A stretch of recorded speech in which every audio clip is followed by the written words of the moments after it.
I think my time left isn't long. So, there's a secret I must tell you. On a windless, quiet night, only Samantha's voice, my MIL, could be heard. Sometimes struggling for words, Samantha shared with me an unbelievable secret. 5 years passed since then. One morning, what I thought was like any other, our caregiving life suddenly ended. It was a beautifully sunny morning. Sparrows visiting the garden chirped adorably as they hopped around. Entering Samantha's room, I said, as usual, "Good morning," while opening the curtains, but there was no response from her. I wondered if she was still sleeping, but Samantha had quietly passed away to heaven in the middle of the night. The movements afterward were very swift. Since we had already braced ourselves for this, the funeral went smoothly without any hitches, and as I stared at the room now devoid of Samantha, my husband Laurie threw his formal suit at me roughly from behind. "Hey, slave! Take this to the cleaners!" Our marital relationship had deteriorated to its worst over the 5 years. Gritting my teeth, I picked up the suit from the floor and found an envelope in the breast pocket. Inside the simple envelope, one might get from City Hall, was a divorce application filled out by Laurie. "This too, right?" Thinking this was the best timing, I immediately signed my name on the divorce application and submitted it to the local office. It was an impulsive act, but I was prepared. Ever since the day, 5 years ago, when Samantha confided that secret to me. My name is Karen. Laurie and I met through our companies and married in our late 20s, which was fine, but we were not blessed with children and had been diligent about preconception care. Even after marrying Laurie, I continued to work without quitting, but one day, Samantha's health deteriorated, and I found myself in a situation where I had to care for her. Laurie would come home from work, loosen his tie with a tired expression, and sit on the sofa, staring blankly at his mobile phone screen. Laurie's hair was disheveled, and his skin was rough. Lately, even on his days off, he seemed physically and mentally exhausted from visiting Samantha in the hospital. I made sweet coffee for Laurie, and with a slight nod, he took the cup and sipped it. "Are you okay? You seem tired." "Thank you. But I'm okay. How is Samantha doing?" Wrapping his hands around the coffee cup, Laurie took a moment before answering. "She had a chronic illness to begin with. I think a relative will need to take care of her from now on." "I can take care of Samantha." Surprised by my offer, Laurie's eyes widened. Samantha and I were close, and when she was feeling well, we would go out for lunch or shopping together, so I didn't mind taking care of her. I remembered Samantha jokingly, "Maybe I'll ask you to take care of me someday," saying one day. Laurie carefully placed the cup on the table and hugged me gently, looking down. That was the last day of our preconception care. Laurie didn't say it explicitly, but I had given up on the idea of having children in my mind. Proposing to move in with Samantha to care for her was just an excuse I wanted to end our preconception care. Initially, Samantha opposed the idea of us living together and taking care of her. "It's too much to ask, Karen." Holding her hand, which she said with genuine regret, I shook my head. "There might be some shortcomings, but please let me do my best." I'm sorry, but really, thank you." Samantha cried tears of joy in front of me and Laurie. As I stroked her trembling shoulders, I desperately tried to hide the dark thoughts sinking within me. I had convinced myself that a happy home was one with children. Unable to imagine happiness without children, I felt as if I had been freed from the fear that had engulfed my future. And then, I realized I was imposing that excuse on her. I quit my job and decided to live for Samantha and Laurie. At that time, I had no regrets at all. Half a year into living with Samantha, Laurie's return home became late due to his busy work. After Samantha fell asleep, I finished washing up in the kitchen, took a shower, and the clock pointed straight up. At that time, I had started making handmade accessories as a hobby, barely selling them online, and Samantha said, "It's beautiful." I was happy to be praised. No matter how late Lori returned, I always stayed up, carefully crafting each handmade accessory one by one. Lori came home in the middle of the night. He placed his commuter bag in the living room without a word and headed to take a shower without meeting my gaze, causing me to feel a bit irritated as I questioned his back. "Been late recently? Busy with work?" "Well, yes. Almost every day you're doing overtime." "Aren't you tired?" "Well, yes." While giving non-committal answers, he took off his clothes and went into the shower. I sighed and slumped my shoulders as I gathered Lori's discarded clothes. Lately, I had fewer opportunities to talk to anyone other than Samantha. Lori hardly ever saw Samantha, using work as an excuse to go and even on holidays. That day, I really wanted to have a proper conversation with Lori, so I decided to wait for him to come out of the shower. Seeing that I had stayed up for him, Lori made an obviously bothered face and approached me with a beer he took from the fridge. "Aren't you going to sleep? I know you're busy with work. But let's have a conversation as a couple." "A conversation as a couple? For example, what about?" He looked at me, propping his cheek with his hand, slowly swirling the beer he had drunk halfway. "That's it." Hoping to have him see the handmade accessories I made, I handed Lori a pair of earrings I had just finished. The earrings, made of natural stone parts, would clearly appear amateurish upon close inspection, but I doubted Lori would notice. Hoping for words of praise like "it's pretty" or "you did a good job," Lori glanced at them uninterestedly before dropping his gaze to his mobile phone. "Isn't it beautiful? I love these colors. Can you sell these?" "Well, I'm trying to sell them online, but it's not easy. I'm just a beginner." "Well, yes." Lori responded indifferently. Before the caregiving began, Lori's skin, which had been so tired, now looked very healthy, not showing signs of the continuous overtime fatigue. As for me, I hadn't put on makeup in a while and had been looking in the mirror less frequently. I felt somewhat embarrassed thinking that I might appear utterly exhausted in Lori's eyes now. At the same time, feeling it was unfair, I decided to speak up boldly. "Can you give me a break for a little while? I'm tired from caring for Samantha." "That's a woman's job.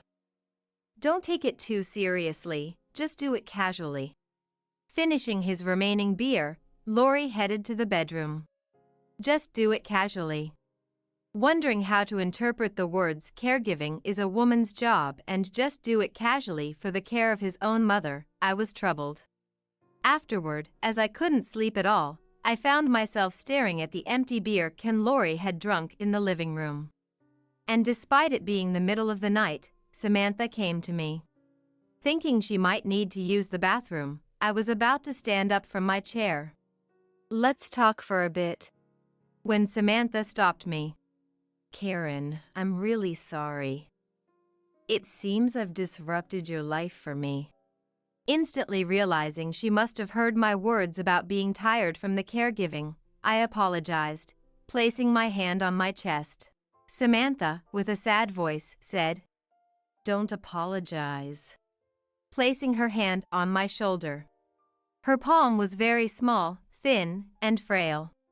"I don't think I'll live much longer. So, there's a secret I need to tell you." In the still, windless night, only Samantha's voice could be heard. Sometimes hesitating, Samantha confided a shocking secret to me. 5 years passed since then. One morning, which I thought was just like any other, suddenly marked the end of the caregiving life. It was a very sunny morning. Sparrows hopping around in the yard were chirping cutely. Entering Samantha's room and opening the curtains as usual, I said, "Good morning." But there was no response from Samantha. I wondered if she was still sleeping, but Samantha had quietly passed away to heaven in the middle of the night. The movements afterward were very swift. Since we had already braced ourselves for this, the funeral went smoothly without any hitches. And as I stared at the room now devoid of Samantha, my husband Laurie threw his formal suit at me roughly from behind. "Hey, slave! Get this cleaned!" The relationship between us had deteriorated to its worst over the 5 years. I gritted my teeth as I picked up the suit that had fallen to the floor and found an envelope in the breast pocket. Inside the simple envelope one might receive from City Hall, there was a divorce application filled out by Laurie. "This too, right?" Thinking this was the best timing, I immediately signed my name on the divorce application and submitted it to the local office. It was an impulsive act, but I was ready. Ever since the day, 5 years ago, when Samantha confided that secret to me. On the way back from the office, I contacted a lawyer who had been referred to me by Samantha. Life continued in a monotonous fashion without ever seeing Laurie's face from that day on. After Samantha passed away, it felt as if the will to live had left me. No longer was there anyone to call my name, no need to wake up in the middle of the night worried about Samantha. When I washed my face at the sink, I saw a reflection that looked much older than my actual age. I thought about how much Laurie had made me suffer to end up like this, and the fact that he never helped me turned into a feeling of hatred. I roughly stuffed Laurie's suit, which was to be cleaned, into a plastic bag and left it on the floor. "Don't think this is the end, Laurie. These 5 years, everything you've done, I'll make sure you're held accountable for it." After Samantha's death, there was no more excuse for overtime, and Laurie stopped coming home as if it was the norm. However, he appeared at the courthouse along with the family for the reading of the will, which was held a while after Samantha had passed. It felt like I saw him for the first time in a long while. When Laurie saw me, he gave a sarcastic smile and exchanged pleasantries with the other relatives with a forced smile. Samantha had consulted a lawyer about the will and estate distribution before moving in with us, and its contents were to be announced in front of the gathered family at the family court.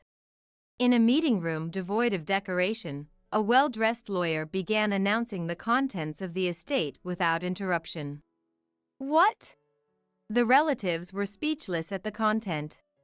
It started like this. "The estate goes to Karen, who has been caring for me all this time." Among the few sentences spoken by the lawyer, these words resonated strongly with me. Laurie, being the only son, was given the bare minimum of the inheritance, with the majority of the estate left to me by Samantha. Feeling that my hard work in caregiving had been recognized, I was moved to tears, but Laurie, who was listening from a distance, slammed the table and stood up. "How could this be acceptable? Did Karen threaten Mom? What are you talking about? This is Samantha's last letter. Don't say anything insulting.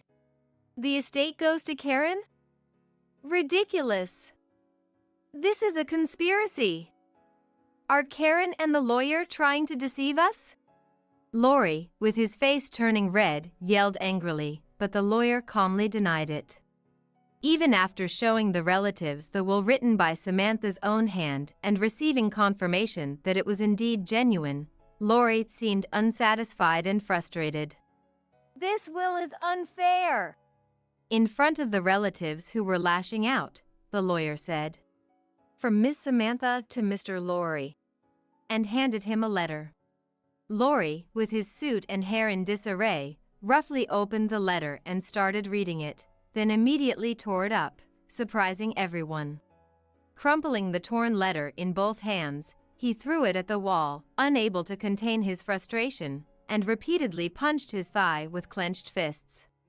Surely, Laurie was pondering how to break this situation, I thought. The relatives watched his abnormal behavior from a distance, astonished. The lawyer said, "I also have a letter addressed to Ms. Karen," and handed me a letter from Samantha. As Lori glared at me, I began reading the letter, which started with instructions to read it aloud so everyone could hear, and I conveyed this before starting to read. Everyone present held their breath and listened intently.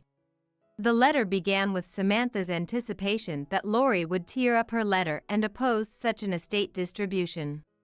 Half a year after Samantha's health deteriorated and she needed care, Lori began an affair, which shocked all the relatives. Hearing Lori's voice on the phone every night, it seemed he knew that his affair partner, Ariana, was happily plotting to inherit Samantha's estate after her death.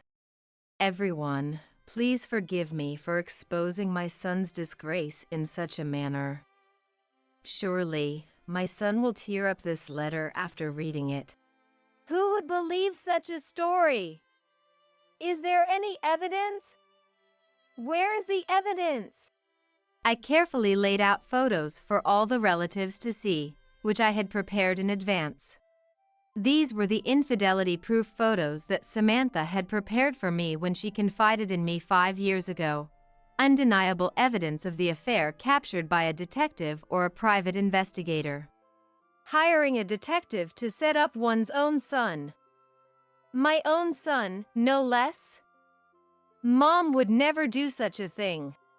To that very son, who distanced himself the moment care was needed, and on top of that, had an affair. Do you realize how much you've hurt Samantha?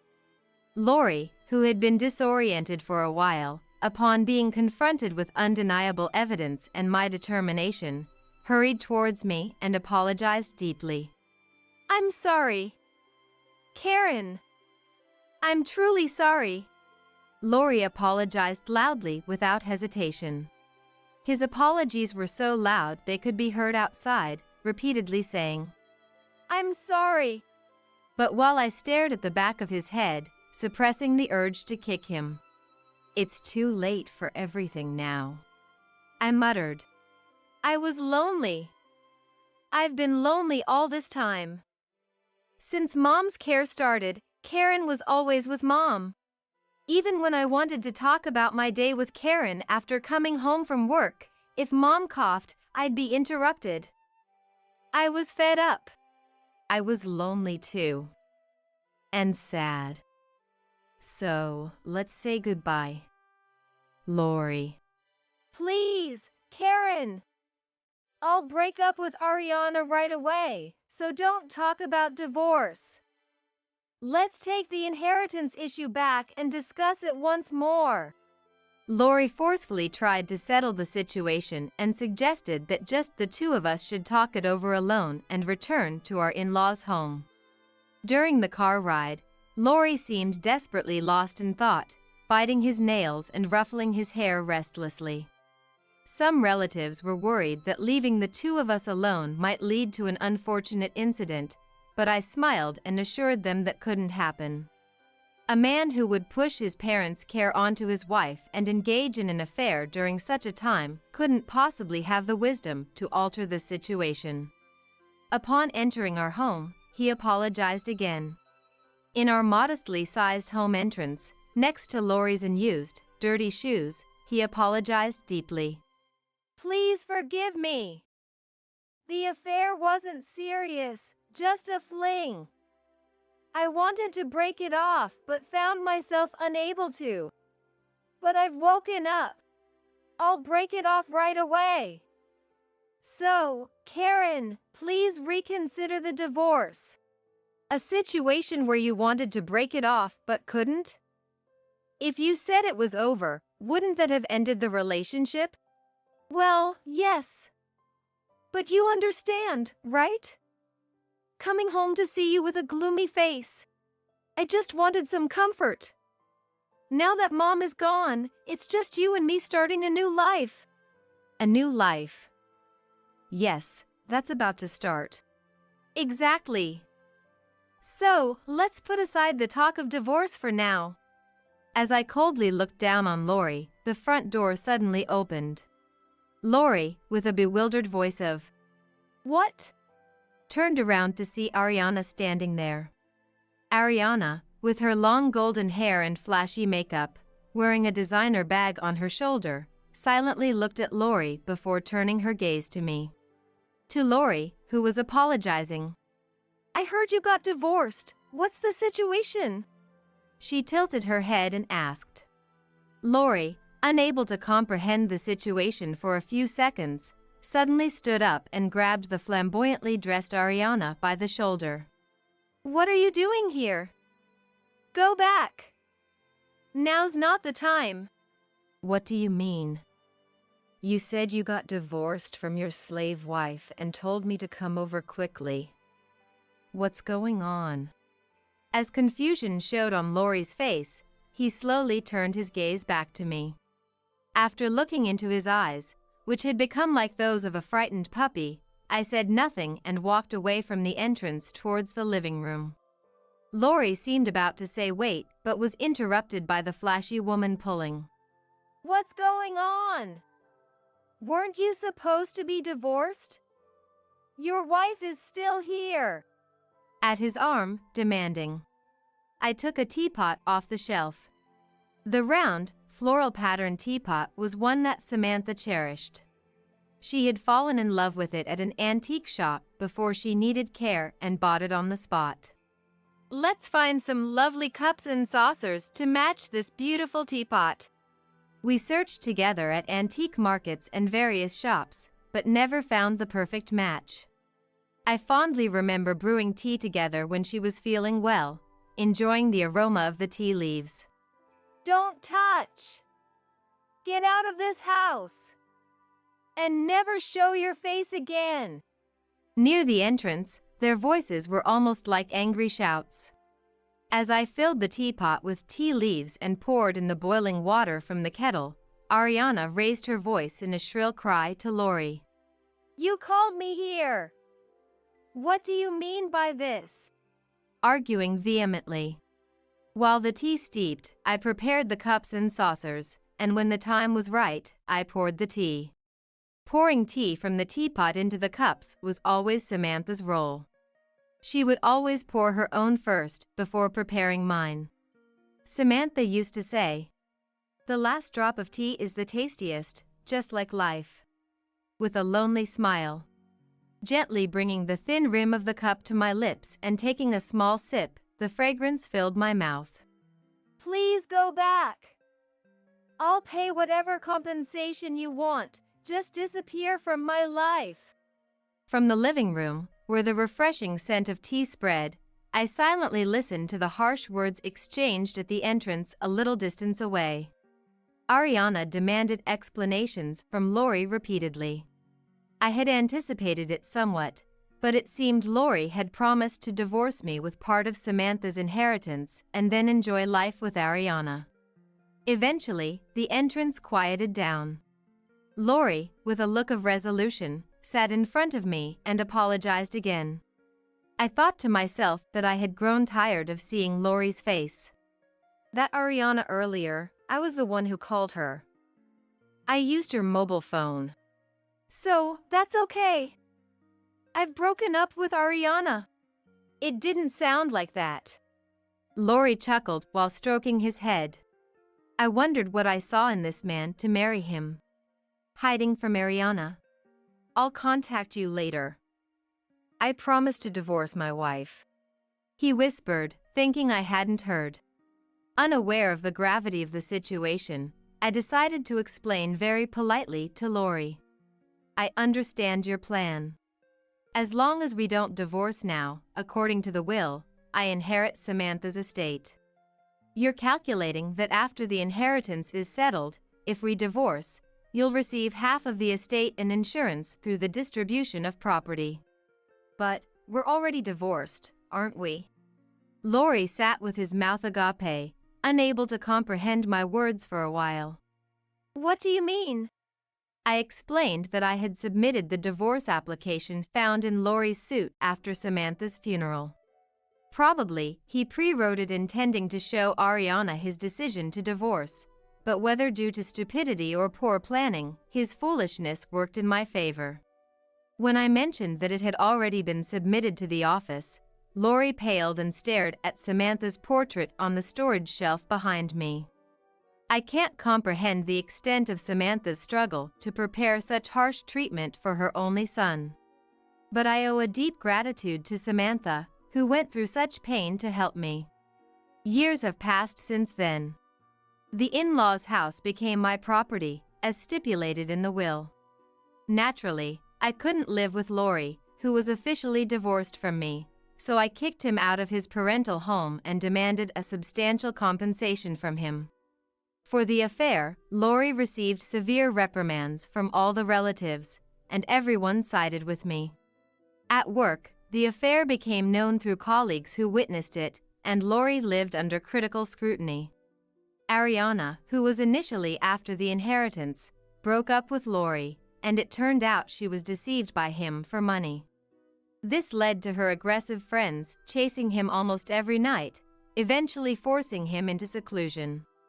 As for me, I was treated very well by Samantha's relatives and decided to start selling handmade accessories more seriously. One of the relatives who ran their own business introduced me to an opportunity to study handmade crafts in depth. Gradually, my accessories began to sell online, and I lived a peaceful and leisurely life. Wearing earrings I made myself and applying makeup every day. The reflection I saw in the mirror no longer looked tired.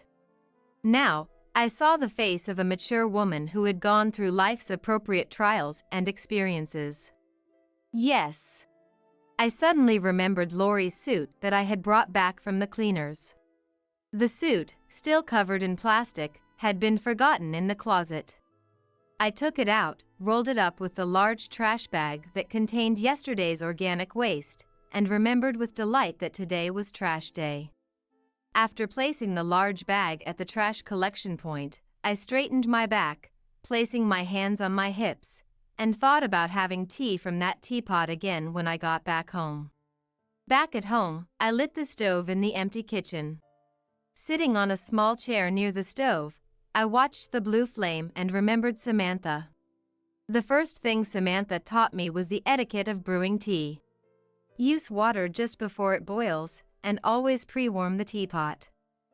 Pouring from a little height allows the water to aerate, which is good, she said with pride. Once you pour the water into the teapot, wait for 5 minutes. It tastes much better after being properly steeped. Samantha used to watch the clock, enjoying the waiting time. Distracted, I realized more than 10 minutes had passed. I've overdone it. Immediately pouring into the cup, the tea was dark and emitted a strong fragrance. Even though I knew pouring the last drop would make it stronger, I continued to pour from the teapot into the cup. Alone, I stared at the cup and gently sipped. The warm, bitter taste spread through my chest. You're in your mid-30s and you're still single? That's pretty sad. My husband is both handsome and a genius.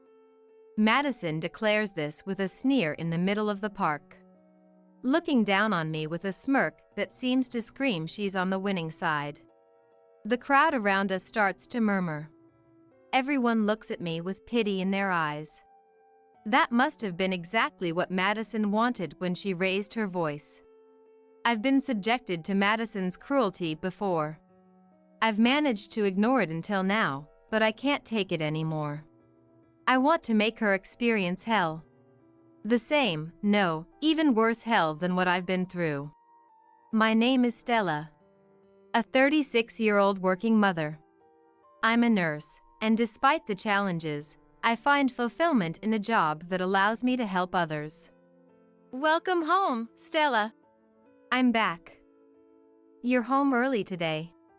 The meeting I had planned got rescheduled to tomorrow, so I ended up having some free time. Waiting for you at home like this is quite nice. My husband, Stephen, is a calm and kind-hearted man. Like me, he's busy with work, but he always makes time for the family, and even after 13 years of marriage, I can feel his deep love for me. Mom, you're home. That's my son, Mark. He just started middle school this year and is 12 years old. He's still my adorable son, though he's starting to act a bit more grown up. I'm back. Oh, what's that wonderful smell? Today's my turn to cook dinner. It'll be ready soon. Mark has grown up to be a kind child, just like his dad. I could have never imagined my life to be like this 13 years ago. I'm always grateful to Stephen and Mark. One day, I found myself alone in a jewelry shop in Chinatown. I was there to get our wedding rings cleaned since they'd started to tarnish. I decided to go for the full restoration service, and they told me it would take about 2 to 3 weeks for the rings to be ready. After leaving my ring with them, I headed to the apparel shop next door. Stephen, knowing I don't often splurge on myself, had given me some money and said, "Buy yourself some clothes you like." While I was happily choosing clothes, someone called out to me. Hey, aren't you Stella? Huh? I turned around to see a short woman standing there. Her large, cat-like eyes and plump lips. Anyone would have called her cute at first glance, and her exaggerated head tilt was designed to charm. But that's all in the past now.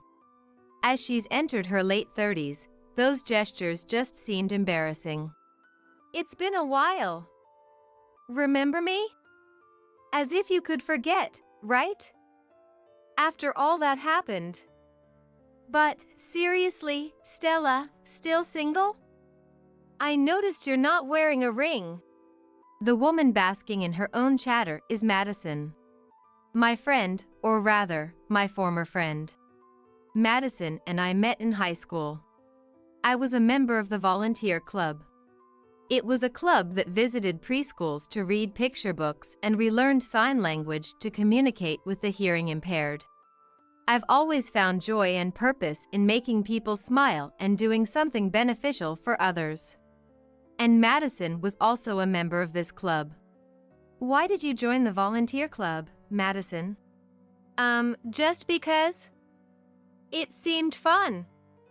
Like sign language and Braille. Madison, with her cute looks and a charm akin to a small animal, was popular among the boys. Wow, Stella, you've already learned that much sign language. You're really talented. Really? Thank you.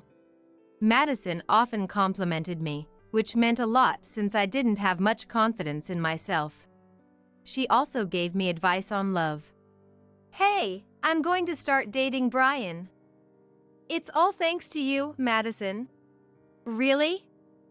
Congratulations. Perhaps because of her popularity and continuous advice, I got a boyfriend for the first time in my life. His name was Brian. A senior in the top high school in the county, aiming for medical school, a true elite. Brian and I met at a cram school. We happened to be going the same way home, and after talking a few times, there was a mutual attraction, though he hadn't made a move. After consulting with Madison, she said, "You should be the one to go for it." So, I asked him out and we finally became a couple. Madison, thank you so much. No problem, we're best friends, right? We'll always be together. Our friendship came to an end when Madison stole my fiancé. After graduating high school, I went to nursing school and worked as a nurse at a hospital. Brian, having passed his medical licensing exams, proposed to me, and we got engaged. I was on top of the world. Then, I received a phone call. It was from Madison. After high school, Madison went to a distant university, got a job, and didn't return to our hometown. We only met once or twice a year. Madison mentioned she would be coming back home soon, and I thought it would be a good opportunity to introduce her to Brian, so the three of us planned to meet. On the day the three of us met, Madison's face lit up the moment she saw Brian. Brian, you're so handsome. And such great taste in clothes, and plus you're a doctor too? Totally my dream guy. Yes, but I still have a lot to learn. Smart and high earning. Guess you're not short on cash, Stella. Share some with me, will you? What do you mean share? I found myself grateful for Madison's presence in my life, the only one with whom I could exchange such jokes. A month had passed by. Late at night, I got a call from Madison. Sorry, Stella. For what? Madison chuckled as if she was holding back a big secret. I only meant to take a little bit from you. But he was surprisingly easy to win over. So, I ended up taking everything, not just a little. It seems that during our meeting, Madison had secretly exchanged contact details with Brian. They met behind my back several times and eventually became romantically involved. Why? Why would you do that? We were. It's all a lie, obviously. What? You know, it was all calculated. I joined the volunteer club because I thought it would be full of nice, naive people, and yes, I hit the jackpot. There were so many people I could use. People who are too kind, can't judge others well, and share everything once they trust someone. Like you, Stella. Thanks to that, I knew everything about Brian, his likes, dislikes, personality, and even his taste in women. From there, it was an easy win for me. I'm way cuter than you, after all. You're lying, right? Madison? I never expected you to bring along such an impressive guy. Thanks, Stella. The call ended. Later, Brian officially called off our engagement, and the next year, he married Madison. Madison had a baby. That much was detailed in a letter she sent, making sure I knew. I moved far away, rented a house, and changed jobs to avoid any interaction with them. I hadn't met either of them since then. Brian's made quite the name for himself. He's working at a big hospital now, and we've moved. All thanks to you, Stella. Realizing that was her way of saying thanks for giving me Brian, I bit my lip. I don't dwell on the past. I put the clothes back and left the store. After returning home, I acted as if nothing had happened in front of my family and went to my bedroom, claiming I was tired. I never thought I'd run into Madison again. I was considering taking a nap until dinner to forget everything when my phone's notification sound went off. A friend request? It was from a social media account I had registered long ago and hadn't been using. Opening the app, I was surprised. A friend request from Madison. Why? Feeling there must be some intention behind it, I checked her profile and found a post from 10 minutes ago. Met Stella today. Really nostalgic. She's as plain as ever. But still my dear friend. Here's a photo of Stella picking out clothes. The photo showed me choosing clothes alone. She must have taken it before approaching me. The post had many comments. Wow, Stella really has no taste. Hasn't changed a bit since high school, so funny. Madison's so kind to help her choose. Unable to bear it any longer, I closed my phone. She must have sent the friend request just to show me this. Mocking me, exposing me in a public space. This was too cruel. How much more did she need to belittle me to be satisfied? A firm resolve for revenge began to stir within me. Today, I found myself back in Chinatown. A famous large department store had apparently opened nearby, and today, there was an opening sale with a 10% discount at all stores. Thanks to the sale, the department store was bustling with activity. After finishing my shopping, I was waiting on a bench in the plaza. That's when I heard a familiar voice. Hey, is that you, Stella? What's this? Did the poor thing get lured in by the sale? Madison. It was the opening day of the famous large department store. I had been wary, hoping not to run into Madison, yet here she was. I was just here waiting for my family. Never thought I'd run into you, Stella. That's right. I'm waiting for someone too. Oh, your family? But you're single, aren't you? Got dumped by someone, right? Hey, Brian. Brian was next to Madison, turning his face away from me, looking uncomfortable. Mom, is this the lady Dad dumped? She looks so plain and uncool. A girl who looked like she was in middle school laughed at me. Madison put her hand on the girl's shoulder, beaming proudly. This is Mia, my pride and joy. She's smart like Brian and goes to a prestigious middle school. She's super cute, right? She's an influencer with 10,000 followers on social media. We're like the successful mother-daughter duo. They both let out a vulgar laugh just as my son approached. Mom? Mark runs over to me. Seeing Madison's puzzled look, I said to her, "Let me introduce you. This is my son, Mark." Madison was taken aback. Huh? You have a kid? Well, he's got a plain face just like you. Then Mia tugged at Madison's arm. Wait, Mom, this is Mark.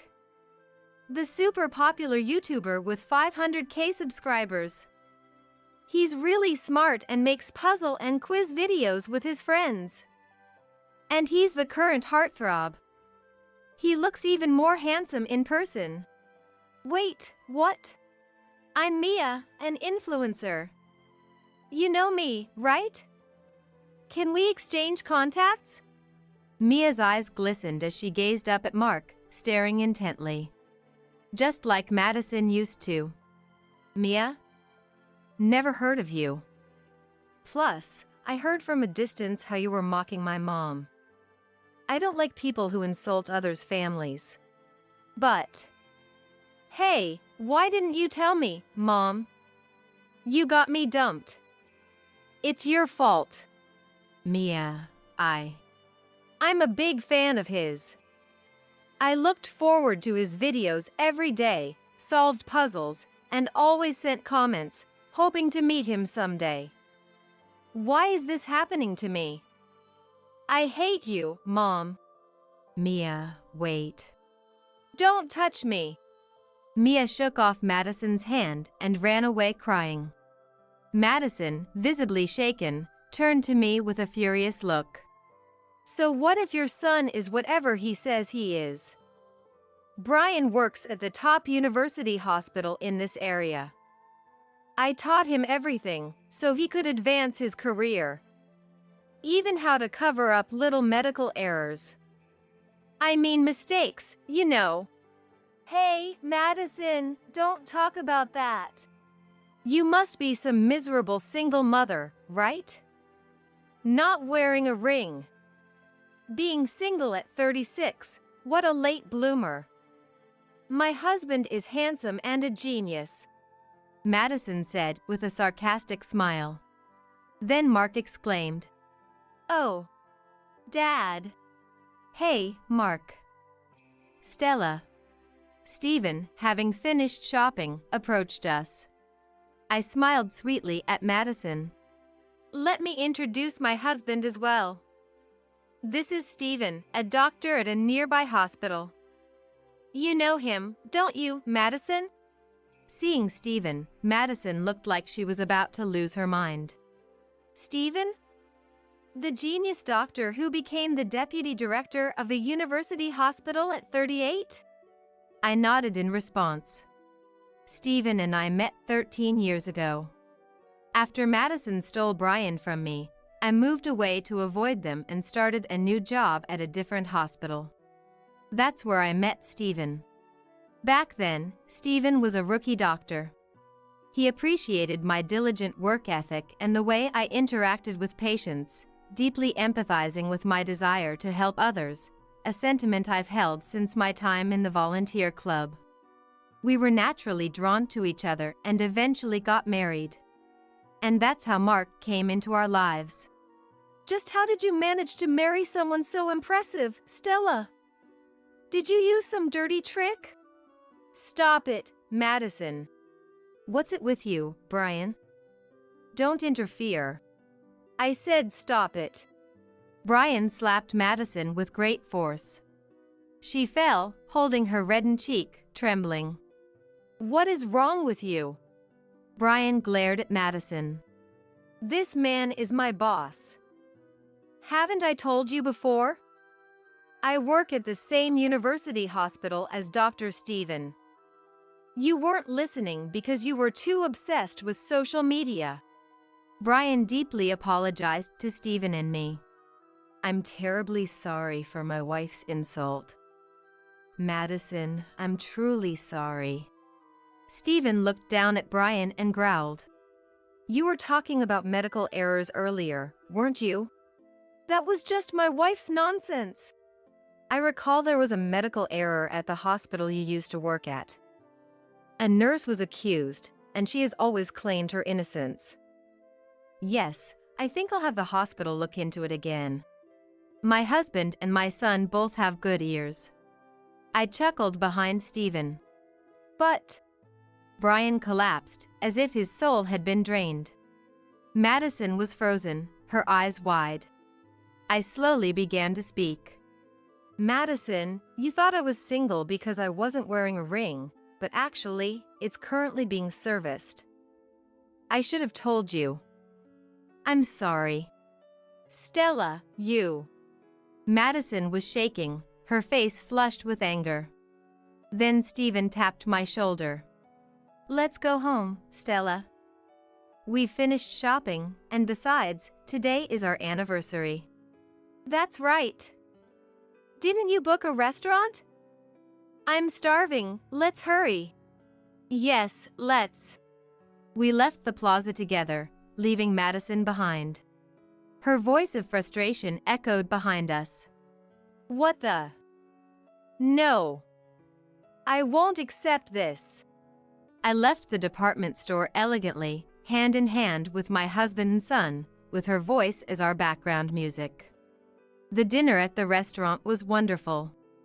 Celebrating our anniversary with my family, I couldn't help but feel incredibly fortunate. Yet, a bit of unease lingered. I checked my social media.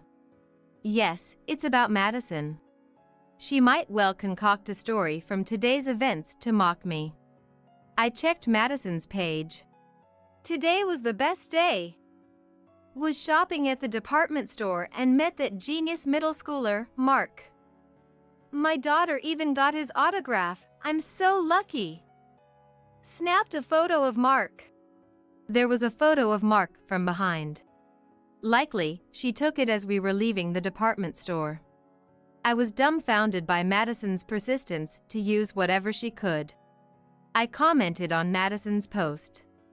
Delete that photo right now. And stop lying about getting an autograph. Then, a new post appeared. Some people are getting jealous. It's terrible to accuse me of lying when I'm not. The comments were filled with support for Madison. It was the usual scenario. There was no other choice. I decided to take a final measure. Later, I received a notification on social media. It was a friend request notification. The name was Madison too. An apology, perhaps? Though I had no expectations, I accepted Madison's friend request. Immediately, a message arrived. Stella, what have you done? My account got deleted because of you. What are you going to do about it? What am I going to do? I've told you repeatedly to delete it, and you wouldn't listen. I simply told Mark the truth. I informed Mark about Madison's post. We couldn't let the unauthorized photo and lies go unchecked, especially since it was harmful to Mark. Mark took it seriously and posted a video warning. Somebody's been posting my photos on social media, which were taken without permission. I didn't sign anything. Despite requests from me and through my parents for deletion, all were ignored. Taking photos without consent is a crime. Please stop doing this. Mark's fans quickly identified Madison's post, and after many reported it, her account was suspended. The friend request now was from Madison's new account. The 2 in the name likely meant it was her second account. She must have registered again with a new email, but her fixation towards social media was astonishing. How much effort do you think I've put into my posts? Thinking of the text, selecting the photos. Then why not put that effort into your new account? Post the truth and use proper photos, and you won't have your account suspended again. Shut up. Don't tell me what to do. And don't message me again. She was the one who reached out to me in the first place. I sighed and put down my phone. Later on, Madison began posting on her new account. Madison posted about her glowing daily life, fun girls' nights out, and parties. The friends appearing in photos with Madison were always the same group, including some from the volunteer club. Then, I received another friend request. I was curious but recognized the name upon seeing it. It was Olivia from the volunteer club, a frequent presence in Madison's posts. I hadn't talked to her much, but I remembered her face and name. Long time no see, Stella. It's been a while. How have you been? Yes, well, actually, I wanted to talk to you about something concerning Madison. Do you have the time? Of course. What's up? Madison always posts these flashy pictures on social media, surrounded by lots of friends. But it's all a lie. Everyone's being blackmailed into participating. Madison would dine out, claiming she's introducing them to good places, and then make everyone pay for her share. I was speechless. Finally, understanding the reason why members of the volunteer club appeared in Madison's photos. Is that true? Yes. Remember when Madison was criticized for taking unauthorized photos? Right after that, she contacted me. I've been complying, but I'm lost about what to do next. That's why I reached out to you, Stella. I saw you commented on that controversial post, so I thought you might support me. I thought for a moment. You mentioned being blackmailed. What kind of leverage does she have? She claimed to have seen me verbally abusing other members back when we were in the volunteer club, even threatening to expose this to my family. But I have no recollection of such actions. She insists she has evidence, and it seems others are in a similar situation. I felt something was off about Madison's claims. I suggested to Olivia. Sounds like Madison's lying, as usual. She targets kind or vulnerable people. Why not subtly ask around? A week later, one by one, the friends started disappearing from Madison's posts. According to Olivia, when asked for details or to show proof regarding everyone's weaknesses, Madison couldn't provide any and brushed off the request. Seeing her reaction, friends, or rather, those who had been threatened by Madison, became convinced that the so-called weaknesses Madison mentioned didn't exist. The glamorous daily life previously depicted in Madison's posts disappeared, replaced by solitary visits to cafes and boasts about her latest brand purchases. The likes and comments on her posts dramatically decreased. It was likely all a setup from the start. While checking my phone after work, I received a message. I'll never forgive you. I wondered if Madison found out I had given advice. Or was it just her assumption? Either way, I didn't want to be involved anymore, so I didn't reply. A few days later, as I was unlocking my door after returning from work, someone grabbed my shoulder from behind. Turning around, I saw it was Madison. Madison? Why are you here? I hired a detective. I know your husband is off today and has been out with your son since this morning. Madison pushed her way into my house and began to yell as she entered. Brian is being interrogated by the police. And because of Mark's photo, even Mia has been avoiding me, and all my friends are gone. I'll end up all alone. You have to take responsibility. Responsibility? This is all your fault, isn't it? Brian going to the police is because you instructed him to cover up his mistakes, right? And Mia avoiding you is because of the wrong you did. The same with social media. Threatening people to pretend to be your friends. You're the cause of all this. I responded calmly. Perhaps the incident at the department store had cleared my heart, healing past wounds. I won't run away. I won't lose anymore. Wait a minute. When you got a boyfriend in high school, it was all thanks to me. Without my advice, you would have been ignored for life. Now, return the favor. Give back everything you took from me. You're the one who took everything, Madison. You betrayed me. There's no favor to return. If there's any grudge, it's already been paid back. You should experience the hell I was pushed into. As I refused, Madison began to cry, crouching down. You're so cruel. Please, we're best friends, right? Tell your husband that Brian is innocent. Make Mark tell Mia he doesn't hate him. Please, I beg you. Black tears streamed down Madison's cheeks. Likely the result of her heavy eyeshadow and mascara dissolving in her tears. Madison's face was a mess. She continued to cry, covering her face with her hands as if she were playing the victim. During this, I quietly went to the bathroom and made a phone call to a certain place. After a while, the doorbell rang. And the door was opened from the outside. What? What's this? Madison shivered. We received a report about this house. Yes, she forced her way in here.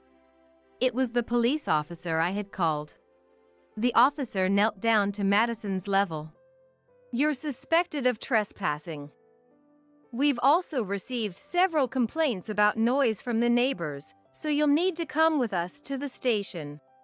The officers handcuffed Madison and led her to the police car. Of course, she resisted. No, I'm innocent. Somebody, anybody. Madison was pushed into the police car and taken to the station. Stephen and Mark were surprised by the event, but were more amazed that I had handled Madison calmly. They were relieved I was safe and hugged me, saying, "We're so glad." That night, Stephen and I were in the bedroom.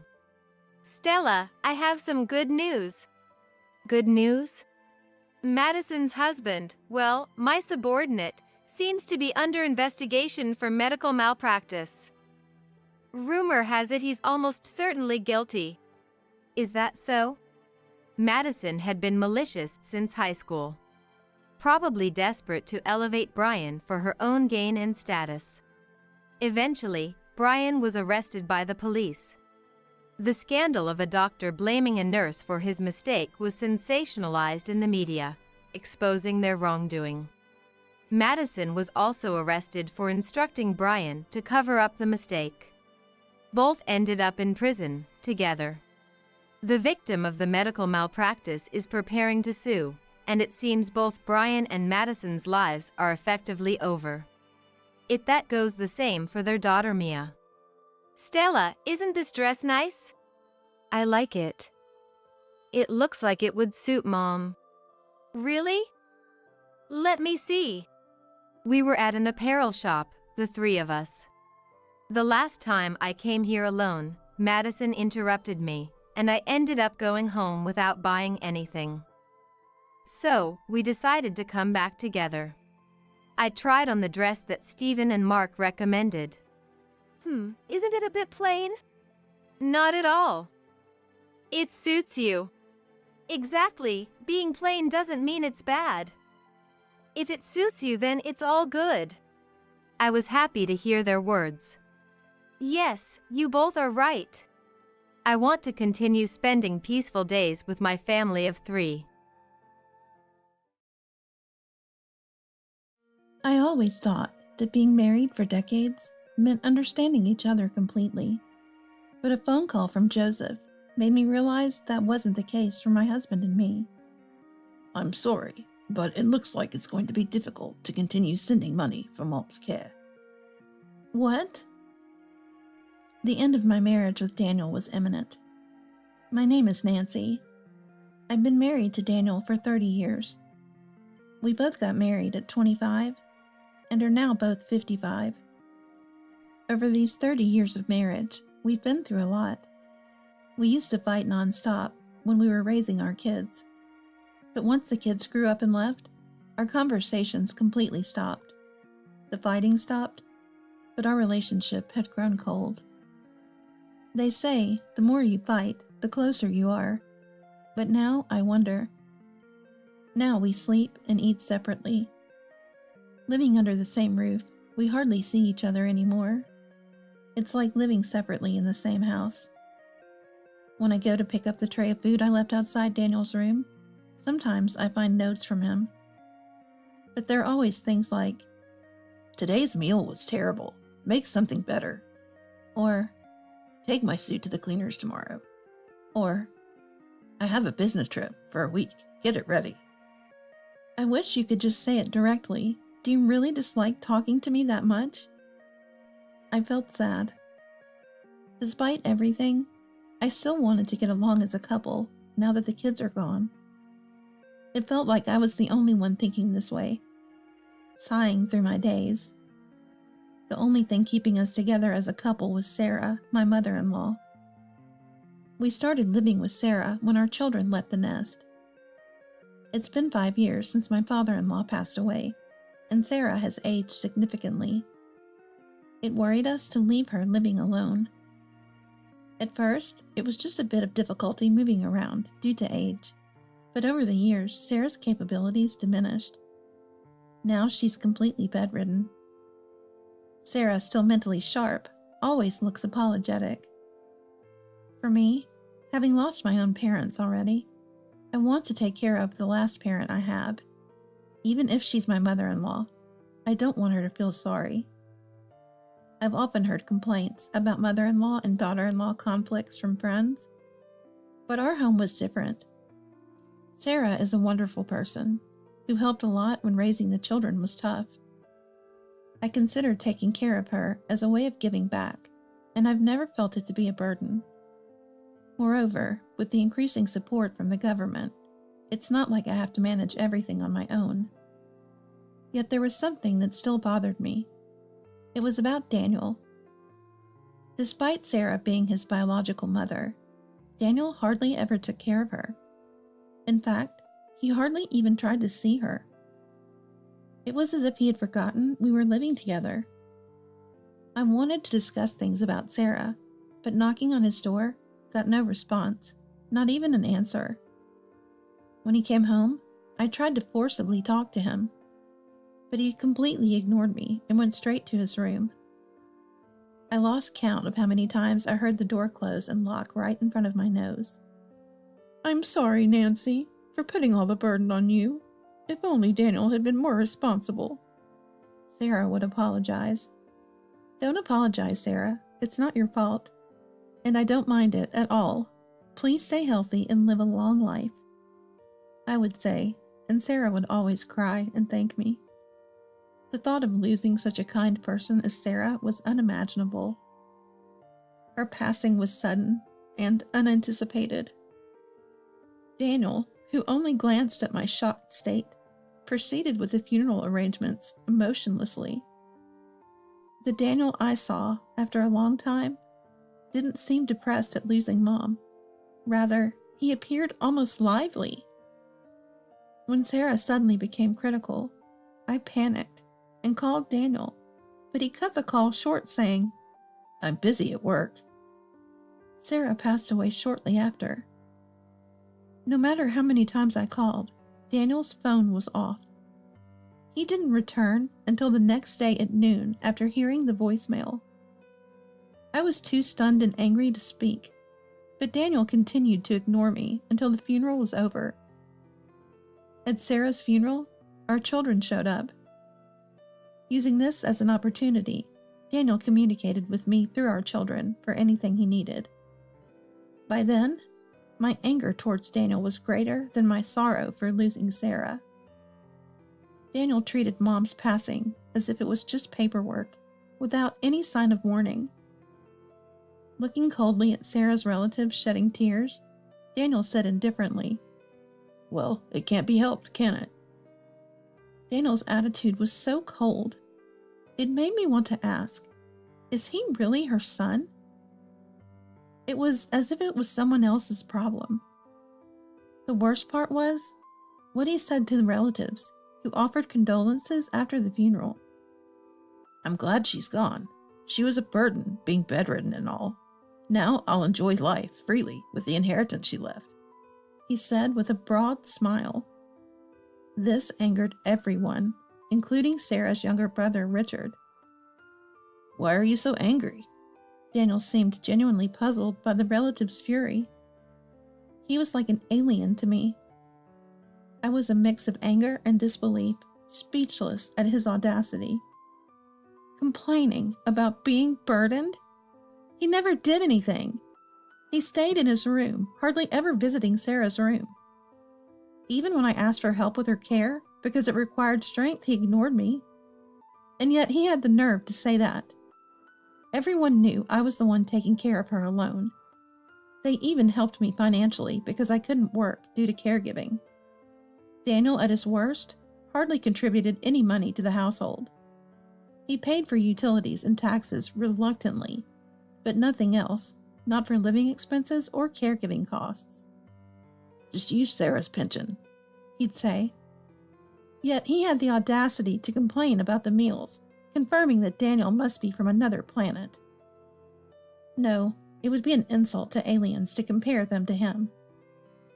Everyone was appalled by Daniel's dreadful attitude and offered me words of apology. Richard even said, "You know, you can divorce him." All I could do was give a wry smile in response. A month had passed since Sarah's death. Life with Daniel remained conversationless.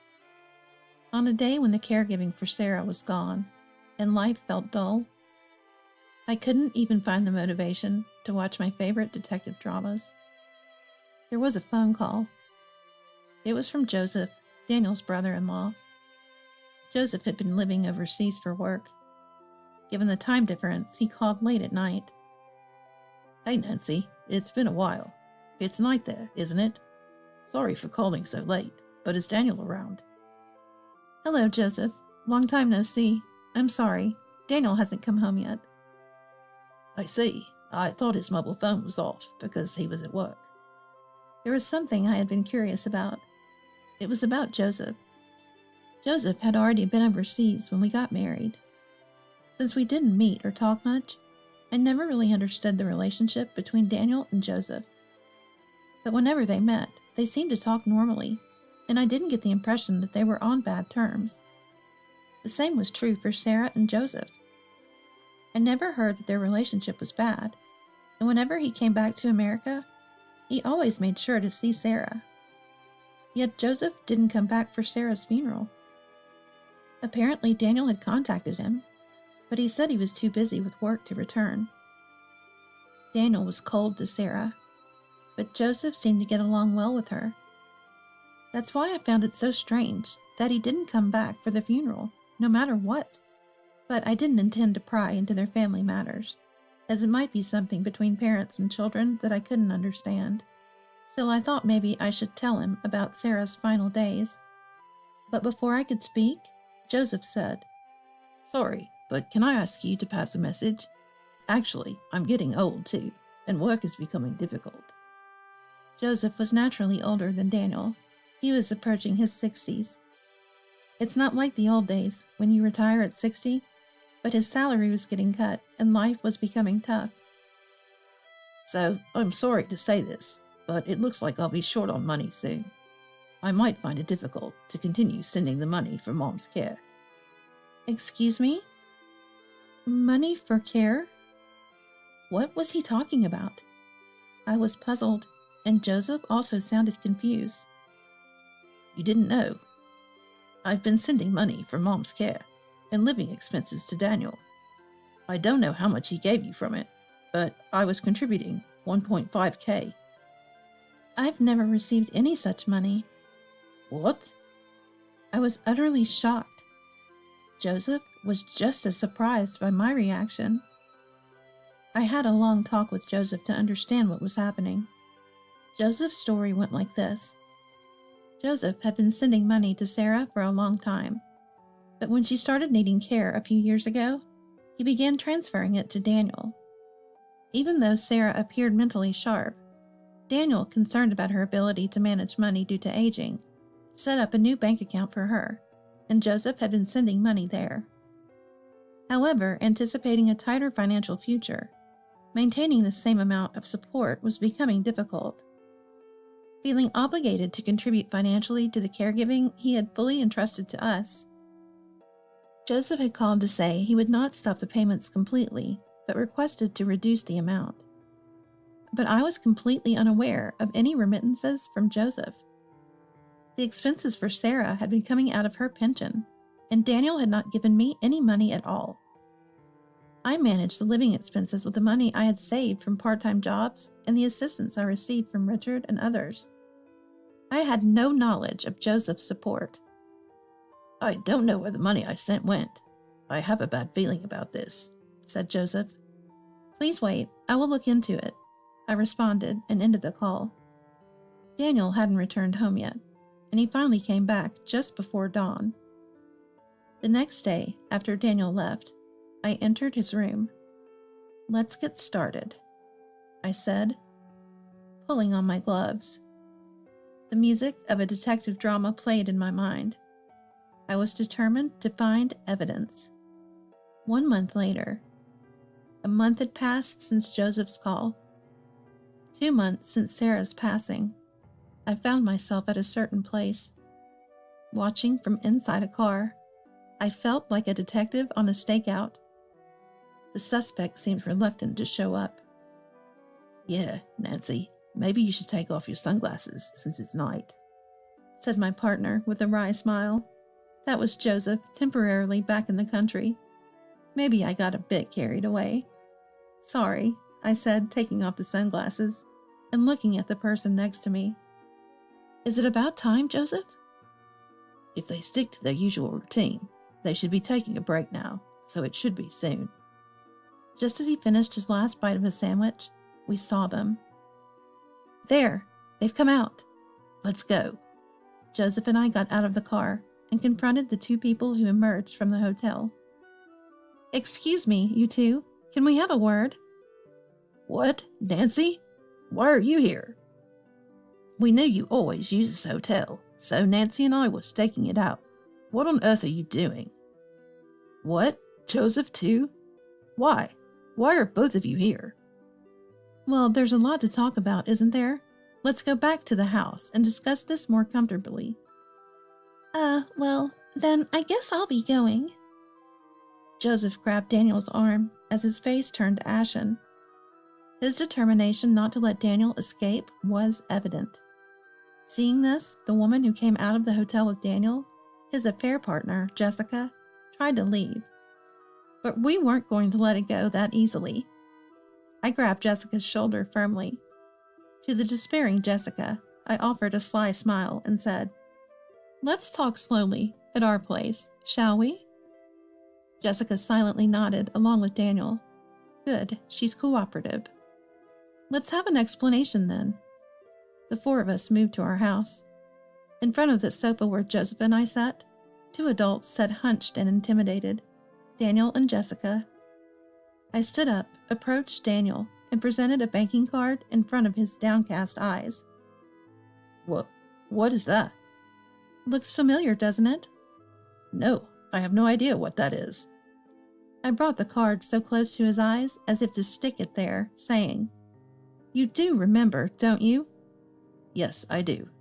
What is it? It's my bank account. What about the $1.5 thousand deposited every month? What was that again? You know what it is, don't you? I tapped Daniel's forehead with the banking card. I'm sorry. It's the money Joseph sent. What did Joseph say to use this money for? For Mom. Right. This is the money Joseph sent for Sarah. So, Daniel, what did you use it for? The bank account's balance was a striking zero. The $1.5 thousand deposited each month were withdrawn almost immediately. Well, what was it again? All expenses for Sarah were covered by her pension, right? Daniel, you didn't contribute anything for living expenses or food except for the utility bills. Where did all the money go? Daniel remained silent as I pressed him for answers. Despite it not being hot, sweat was pouring down Daniel's forehead. As Daniel stayed quiet, I turned to Jessica, who sat quietly to the side. Jessica, you're wearing some lovely jewelry. Oh, well. Jessica, who appeared younger than me, was adorned with expensive-looking gemstone jewelry. At the mention of her jewels, Jessica couldn't hide her panic. Did you buy these yourself? Yes, I did. Even though you're unemployed and have no money. How did you know that? The moment Jessica exclaimed in surprise, I slammed the floor with my hand. Jessica jumped slightly. Don't pretend you don't know. The evidence is clear. I don't know anything. As if someone would wear jewelry without knowing its origin. Nancy, let's calm down a bit, okay? Regaining my composure at Joseph's calm words, I cleared my throat to settle myself. Then I presented a large envelope in front of the two. As I looked on in confusion, I emptied its contents with a flourish. Yikes, exclaimed Daniel. Understandably, he was shocked. Out came a pile of photos. Captured within were Daniel and Jessica on their dates. Some photos even showed them in more intimate, affectionate poses. I picked up a few and showed them to Jessica. Look at this. You're buying jewelry in this store with Daniel. That's the ring you're wearing now, right? This is... Here's another photo with a necklace. And another one showing you buying a brand bag. Not just photos, but there are videos of you buying these items and returning home. They're stored on a computer. Want to see? Jessica turned pale and shook her head vigorously at my words. And? I'm sorry. Daniel bought them for me. So you admit to the affair? Yes. I thought I was lucky to have caught a man who would buy me anything. How long have you been together? For a few years, but I really didn't want to. I hated having a relationship with a married man, but Daniel insisted so strongly. At her words, Daniel became flustered. Hey, what are you saying? You're the one who wanted to be with me. You said you didn't care that I had a wife, Jessica. Are you kidding me?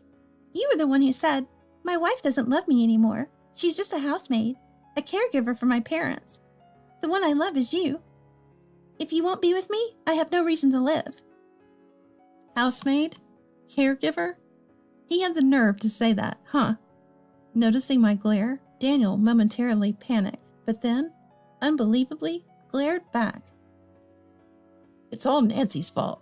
Always busy with childcare, work, caregiving, abandoning her duties as a woman, and leaving me alone. Daniel retorted, unreasonably angry. This made me furious. What?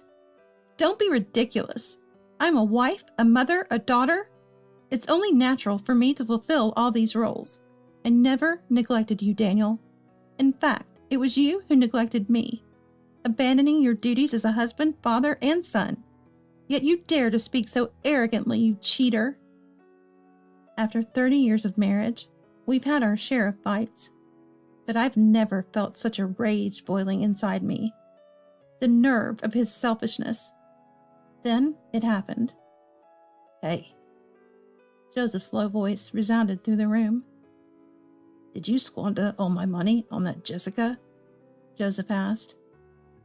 Although we didn't meet often, Joseph had always been a mild-mannered and kind person. What happens when such a person gets truly angry?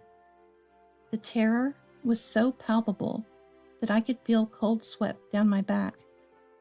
And Daniel, the target of Joseph's glare, must have felt it the most. He was visibly pale and trembling. Joseph, listen to me. There's no need to listen to your excuses. I've had everything investigated by a detective. Daniel, you quit your job and lived off my money for your affair. That's enough fooling around. How did you... Just like I had earlier, Joseph slammed his hand on the floor. Daniel jumped several inches in the air. Tears welled up in his eyes in front of an enraged Joseph. I told you I've had everything investigated. Joseph's tone was that of someone who had watched too many detective dramas. But Daniel, still tearful, just shook his head vigorously. Daniel, you took early retirement, squandered your severance and my money, didn't you? Well, that's, And moreover, you didn't even inform me about Mom's passing to keep the remittances coming. That's the lowest of the low. I wanted to take care of Mom myself if I could, but I got a job I loved, and Dad and Mom were happy about it. So even though I was lonely, I thought working hard from across the sea was the best way to show filial piety. Joseph wiped away a tear. But I thought Daniel was actually taking care of them. I feel guilty. So even though it was tough, I kept sending money. I wanted to help financially since I couldn't be there. And then, Daniel trampled all over those feelings. Can you understand the pain of not being able to attend your own parents' funeral? I'm sorry. Joseph's genuine anger, coming from his usually mild-mannered nature, and then his tears. And Daniel, while seemingly repentant, quietly apologized. But Joseph's anger didn't subside. Anyone can apologize. Show your remorse with actions. I'm so sorry. Daniel suddenly bowed deeply in apology, but Joseph meant something else. That's not what I need. Listen, Daniel. You're going to repay every penny to me. Then I'll pass it on to Nancy. Really? Surprised, I looked at Joseph, who continued with tearful eyes. Nancy, thank you for taking care of Mom until the end. I talked to Richard and others the other day, and it seems Mom was truly happy. You're a good person, she always said. Is that so? Sarah always seemed apologetic towards me. I never knew she spoke so kindly of me behind my back. Remembering Sarah's kindness, tears welled up in my eyes. Daniel became frantic. But Joseph, I've already quit my job and I have no income. What about your severance pay? Well, I have a little bit left. Unbelievable. How much money had Daniel spent on Jessica? It was clear that this path was headed for ruin. If you're determined, you can find a job. Show me you're serious, Daniel. But that's unreasonable. It's not unreasonable. And, Jessica? What? Jessica was startled by the sudden demand. Make sure you pay Nancy a proper compensation in the divorce trial. You knew Daniel was married, right? It's only fair. Well, but... Daniel was lying prostrate on the floor. Jessica stood in shock. Joseph's lecture continued well into the night. Yep, I didn't even have to do anything. Joseph, you're such a support. Afterwards, after sending the dazed pair away, Joseph stayed at a hotel overnight and returned overseas the next day. He handed over the mountain of issues like our divorce compensation, and Sarah's inheritance to a lawyer. Thanks to a skilled lawyer, I got a smooth divorce from Daniel. Daniel and his affair partner initially lived together, but soon parted ways due to constant fighting and being penniless. Daniel somehow found a part-time job, but at his age, his income was modest. Living in an old apartment, struggling to pay back Joseph and barely making ends meet. He tried to seek help from Richard and others, but unsurprisingly, he was shunned by all relatives. Jessica also started working to pay the compensation for the divorce trial. She had been dependent on Daniel, so she's apparently struggling, but I don't care. As for me, I sold the house I received as part of the divorce settlement and moved to a new place with that money. Thanks to my children who always care for me, I'm managing to live, now finally enjoying my freedom. For a while, I plan to watch some old detective dramas online and reminisce about my time with Sarah. I'll look for things I want to do. That's what I was thinking, but now, I'm sitting in an airplane seat. Joseph said, Why don't you come over here for a change of scenery and think about your future? I thought going abroad was a bit of a luxury, but I decided to take up Joseph's offer as a reward for all my hard work. By the time I return to America, I'm sure I'll have found something I want to do. Everything will be okay, because life is still full of possibilities ahead. There's this woman pretending to be mom, and it's just a nuisance. So I'm cutting ties with her today, once and for all. Sadie, my late husband's eldest daughter, unilaterally ended our relationship. I may not have been perfect, but as a mother, I poured out my love to her, and I accepted the estrangement. Fortunately, my late husband's younger daughter, Mabel, chose to stay with me, treating me as her parent. As a mother and daughter, we supported each other, and I watched Mabel grow independent. At her wedding, I couldn't help but cry seeing her in her bridal gown. However, out of the blue, the eldest daughter and her husband came to my place. "Don't give money for the sister's wedding. Hand over some cash now," he demanded. When I refused, the eldest daughter's husband flew into a rage and attacked. That's when he appeared. "What are you doing?" Our savior had arrived, leading to the downfall of the eldest daughter and her husband. My name is Carrie, 53 years old. Now, surrounded by wonderful people, I live a peaceful and fulfilling life. At my age, I often think about the rest of my life, and I'm incredibly grateful for these days. Still, I've had many share of struggles and minor misfortunes along the way. I met my husband, Chandos, at the company I joined after graduating from college.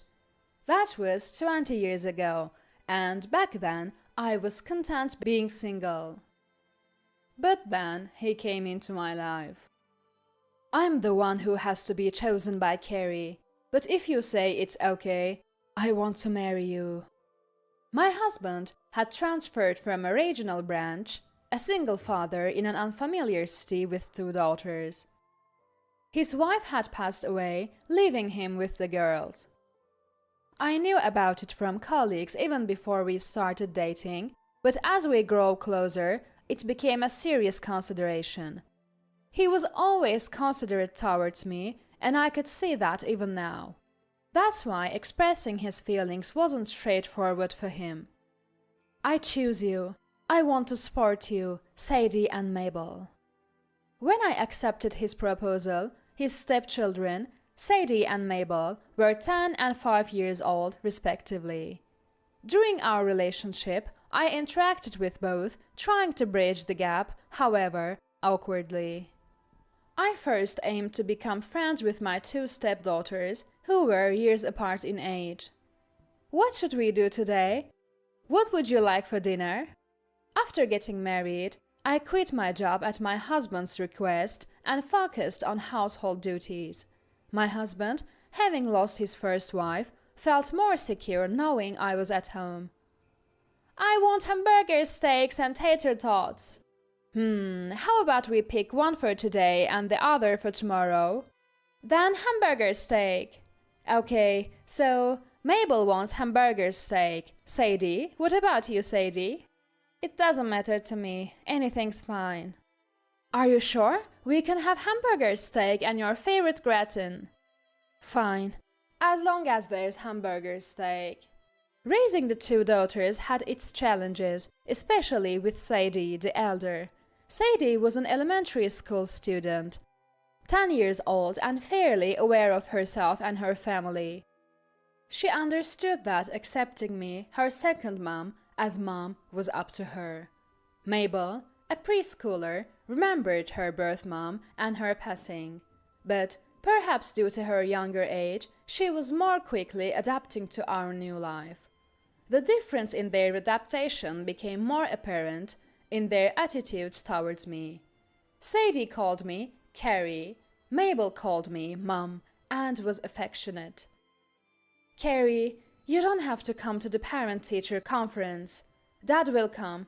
Or if he can't, it's okay if no one comes. Just don't come, Carrie. Oh, please, just don't come. Sadie started to distance herself from me. The surgery might be successful, but I can't say for sure about the recovery. 5 years into our marriage, my husband tragically passed away in a traffic accident. When we rushed to the hospital with the girls, that's all the doctor could tell us. After a severe head injury, my husband died the day after the surgery. After the funeral and the other formalities, a new life began for me and the two girls. Sadie was in the 8th grade, Mabel in 4th. Together with their grandparents and relatives, we discussed our future.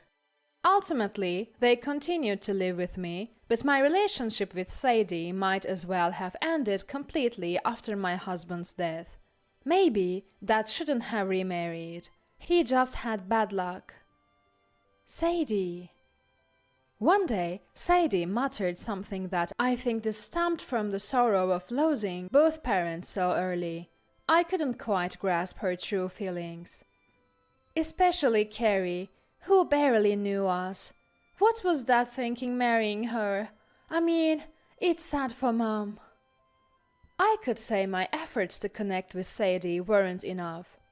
Still, I tried to be caring, even if I couldn't quite be a mom. Carrie might be content just acting like a mom. That's not it. Even if you don't accept me, I'm here for you and Mabel. That's what I don't need, the mom-like stuff. We're basically strangers, let's just leave at that. You are a stranger, not a parent. Stop trying to be a friend. It's presumptuous. Sadie completely rejected me. Yet, I still had to ensure Sadie and Mabel were well cared for and safe. After becoming a housewife, I started working part-time. Mom, are you okay? Mabel was quietly concerned about me, struggling with my relationship with Sadie. Being friendly with me felt like a betrayal to her sister. Even as a child, she was burdened with this complicated consideration. I regret not handling things better, but at that time, I was too consumed with day-to-day survival. My first goal was to get Sadie through high school, then on to college or vocational school if she wished. I'll go to a college far away. That way, we don't have to see each other. Deciding to attend college, Sadie showed me the materials and coldly spoke. Don't do anything. Don't even speak to me. While studying, I was strictly instructed not to interact with her. Once I prepared a snack, but she threw it away right in front of me, making it clear I was unnecessary. After Sadie got into her desired college, she left home. I remember feeling more emptiness than loneliness after seeing her off.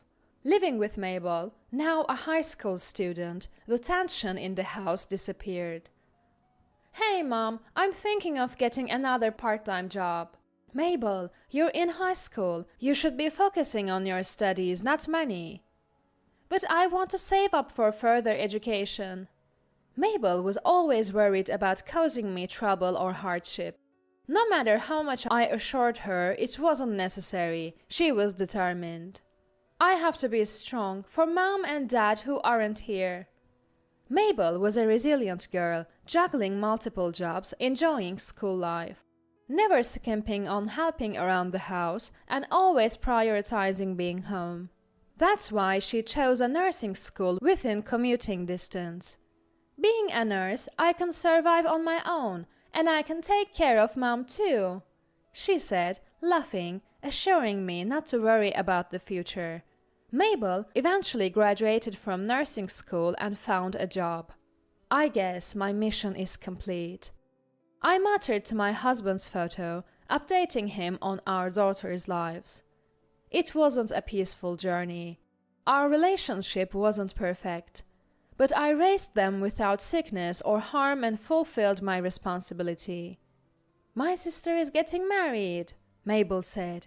"Really?" "Yeah, she called the other day. She wants to meet you, Mom." 2 years after Mabel started working, I was informed of this news. Mabel, as a sister, stayed connected with Sadie. Apparently, they kept in touch for seasonal greetings and important updates. Through Mabel, I arranged a meeting date. 2 weeks after our initial discussion, Sadie returned home for a family meeting, the first time in several years. "It's been a while, you look well." "What? You'd prefer if I weren't?" Our reunion was met with bitter words. Sadie, now 28, had the air of a fully independent woman. Her fiancé, 2 years her senior, worked for a reputable company. Tall and seemingly quiet, that was just a first impression. He never greeted me. I heard today is about a marriage announcement." When I asked her fiancé, Sadie interrupted. "Yeah, that's right. I'm getting married. Not that I need to tell you, but it's also a report to Dad." "Ah, yes, but thank you for coming to tell me." "What? Didn't you hear? I said it's a report to Dad." "Ah, right. Thank you is weird. You're not my mom, it's creepy." Sadie laughed mockingly and then made an exaggerated request. "Please, Carrie, don't come to the wedding. I'm begging you." She smiled. I was stunned, and her fiancé mimicked my reaction. "Also, could you please not involve yourself in our lives anymore? A mom imposter is just a nuisance. So, after today, we are cutting ties. From me too, please. Don't taint Sadie's life any further." "Mom imposter, a stain." I was shocked and angry, but I wasn't sure if it was right to express that. "What do you think you're doing?" Mabel stood up, having welcomed Sadie and her fiancé alongside me. "Do you even understand what you're saying?" She confronted Sadie and glared at the fiancé. "Of course I do. I'm just being honest about how I feel. Today, the mom imposter leaves the stage." "What? Mom imposter? Mom has always been mom. She raised us, got us through school, didn't she?" "That's expected, isn't it? Even a fake mom would do that." Sadie and Mabel's relationship had been unstable from the moment I became their mom. Sadie, distant from me, and Mabel, who grew close. Until now, there had always been a tension among the three of us. Any honest feelings or grievances would snap that tension and reveal our unstable bond. This culminated during Sadie's marriage announcement. As I stayed silent, Sadie and Mabel argued with Sadie's fiancé, watching with a cold smile. "Enough, please. No more fighting, okay?" "Mom!" "What now? Playing the good person?" "If that's what you think, then fine, Sadie." "What?" "I accept your request. So, we won't see each other anymore." "Yes, if that makes you happy and satisfied." "You won't come to the wedding?" "No, I'll keep that promise too." The best course of action was for me to step back. Mabel tried to argue on my behalf, but I cautioned against conflict. "Oh, good. I feel relieved. Goodbye." Thus, from that day, Sadie and I ended our relationship. Mabel, too, told her sister she had had enough and chose the same path as me. I heard about the wedding from relatives. At the ceremony and reception, my and Mabel's existence was ignored, and Sadie only expressed gratitude to her birth mother. She didn't even mention our late father. A colleague of the groom was saying, "He doesn't have a very good reputation. I'm worried about that." Relatives sitting near the groom's colleagues overheard discussions about his past relationships and disruptive behavior in town. "I wonder if Sadie knows," they pondered, apologizing to me for sharing such concerning news. Yet, I was prepared to help Sadie if she ever found herself in trouble, and Mabel agreed. Thankfully, time passed without incident. I continued living with Mabel, and before I knew it, 5 years had passed. Mabel, now 28, married a wonderful man. Feeling the length of those 5 years, I witnessed Mabel's growth. As my gift, I suggested making her wedding a little more luxurious.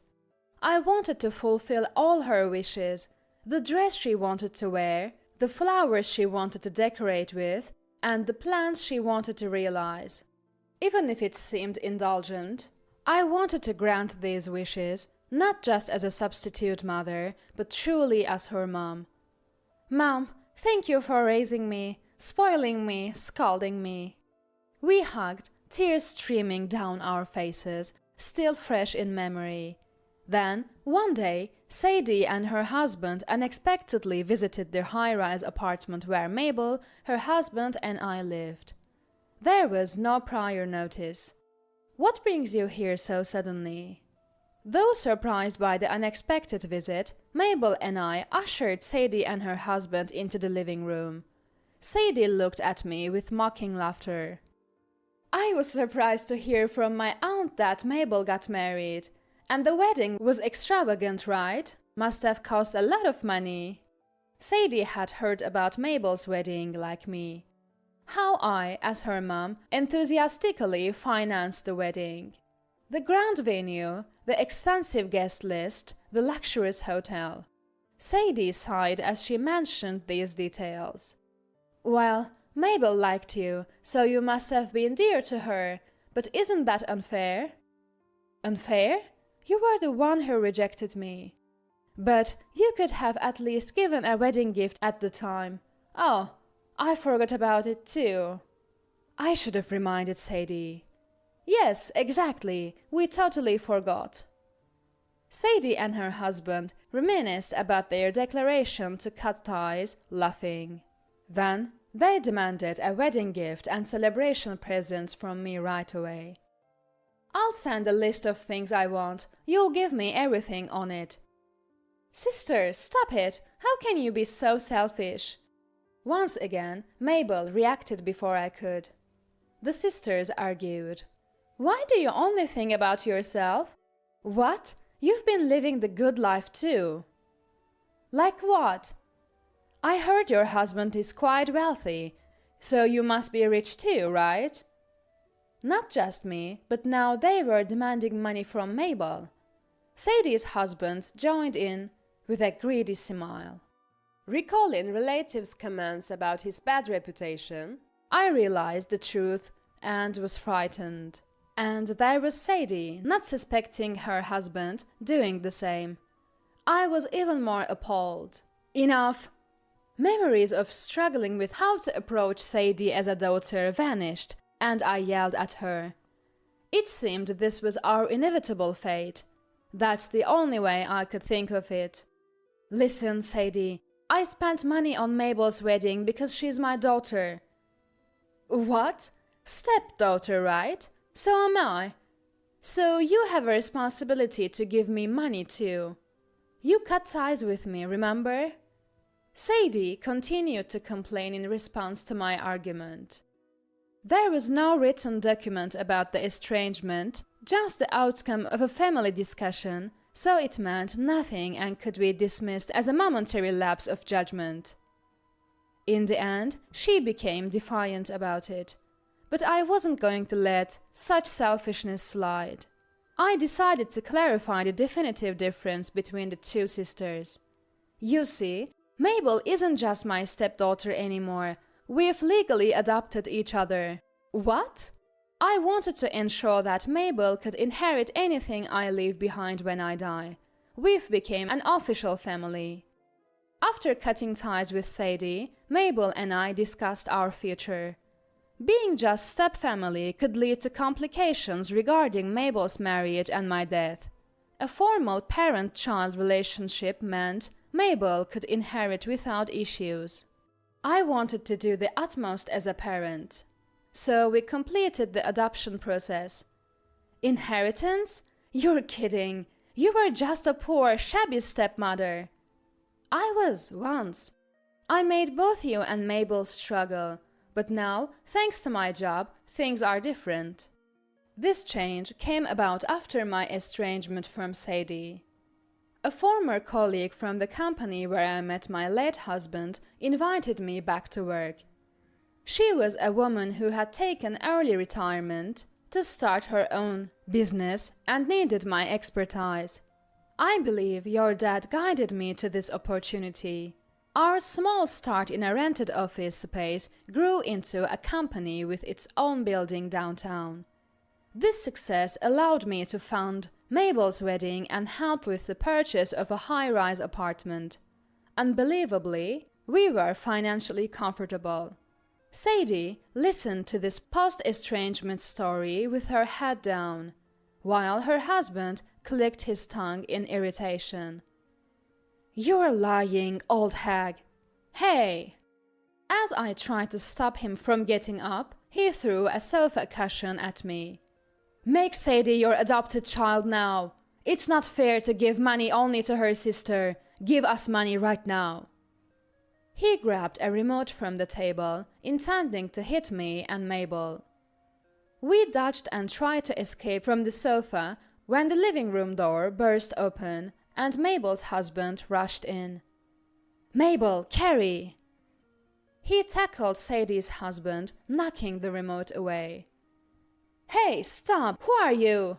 "Shut up! Hey!"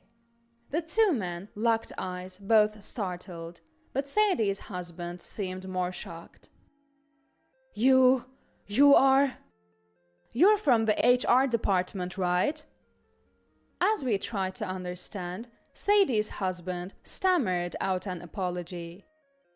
"Sorry, sir, Sir? This guy's Mabel's husband, right? Some rich kid, right?" "Shut up. He's the son of your company's president." In his agitation, Sadie's husband snapped at his wife. Mabel and I exchanged glances at that outburst. We never expected Sadie's husband to be working at Mabel's husband's company. Both Sadie and her husband had gone pale. Indeed, Mabel's husband was the son of a prominent business magnate. Mabel had met him through a mutual acquaintance. He might be a rich man's son, but he's a serious, sincere, and gentle young man. "So, you are Mabel's older sister. I've heard quite a bit about you from Mabel and Carrie." Sir." Mabel's husband didn't know Sadie's husband's name, but he recognized his face. And Sadie's husband, as a senior executive, certainly knew of the president's son. "Sir, I'm so sorry. My wife and I apologize." "No need for that. Prepare yourself. It doesn't matter who you are. Attempting assault is inexcusable." That's... You could be fired. Wait for your punishment." Seeing Mabel's husband's usually calm eyes flare up in anger was a first for both Mabel and me. Overwhelmed by his rage, Sadie and her husband left our house without another word of apology. A few weeks later, "He's been dismissed for misconduct." "Is that so?" "I'm sorry. I just couldn't bring myself to show any leniency. It's okay, don't worry about it. Mabel's husband reported the outcome with remorse. Mabel listened in silence, seemingly at peace with the decision.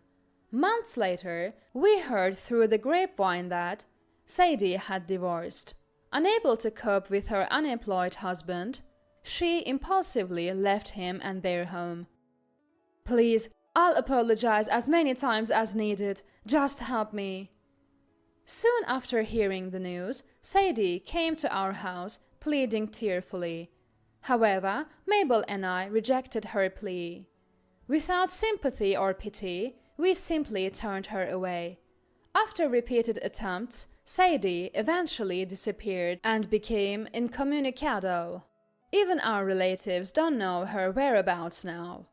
Nowadays, Mabel, her husband, and I live a peaceful and happy life.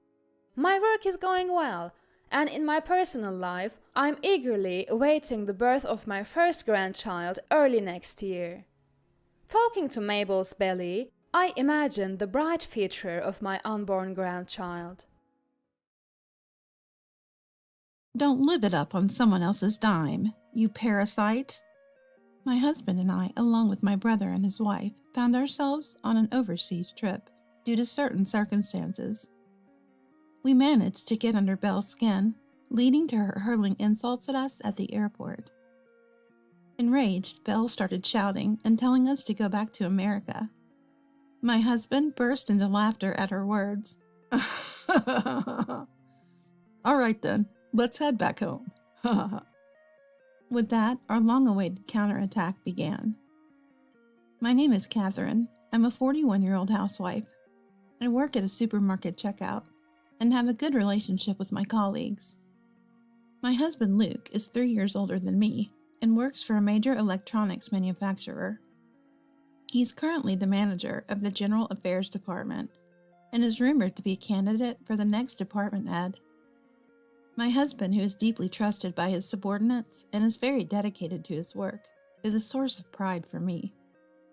One day, out of the blue, my brother Mike, who is a lawyer, paid us a visit. My brother and I have always been close, often sharing meals together. My husband has treated my brother like his own, and the three of us going out for meals was one of my joys. However, since my brother got married, these outings have become much less frequent. I've been avoiding Belle, my sister-in-law, because we don't get along, which has also reduced the time I spend with my brother. And now, suddenly, my brother had come to our house. Naturally, my husband and I were both surprised and asked him what was going on. I need a favor from you guys. We could tell something serious was up from the grave tone in which my brother started the conversation. He pulled out several photos and a voice recorder from his pocket and spread them out on the living room table for us to see. Belle, she's cheating. There in the photos was Belle, arm in arm with a man, presumably her lover, heading to a hotel.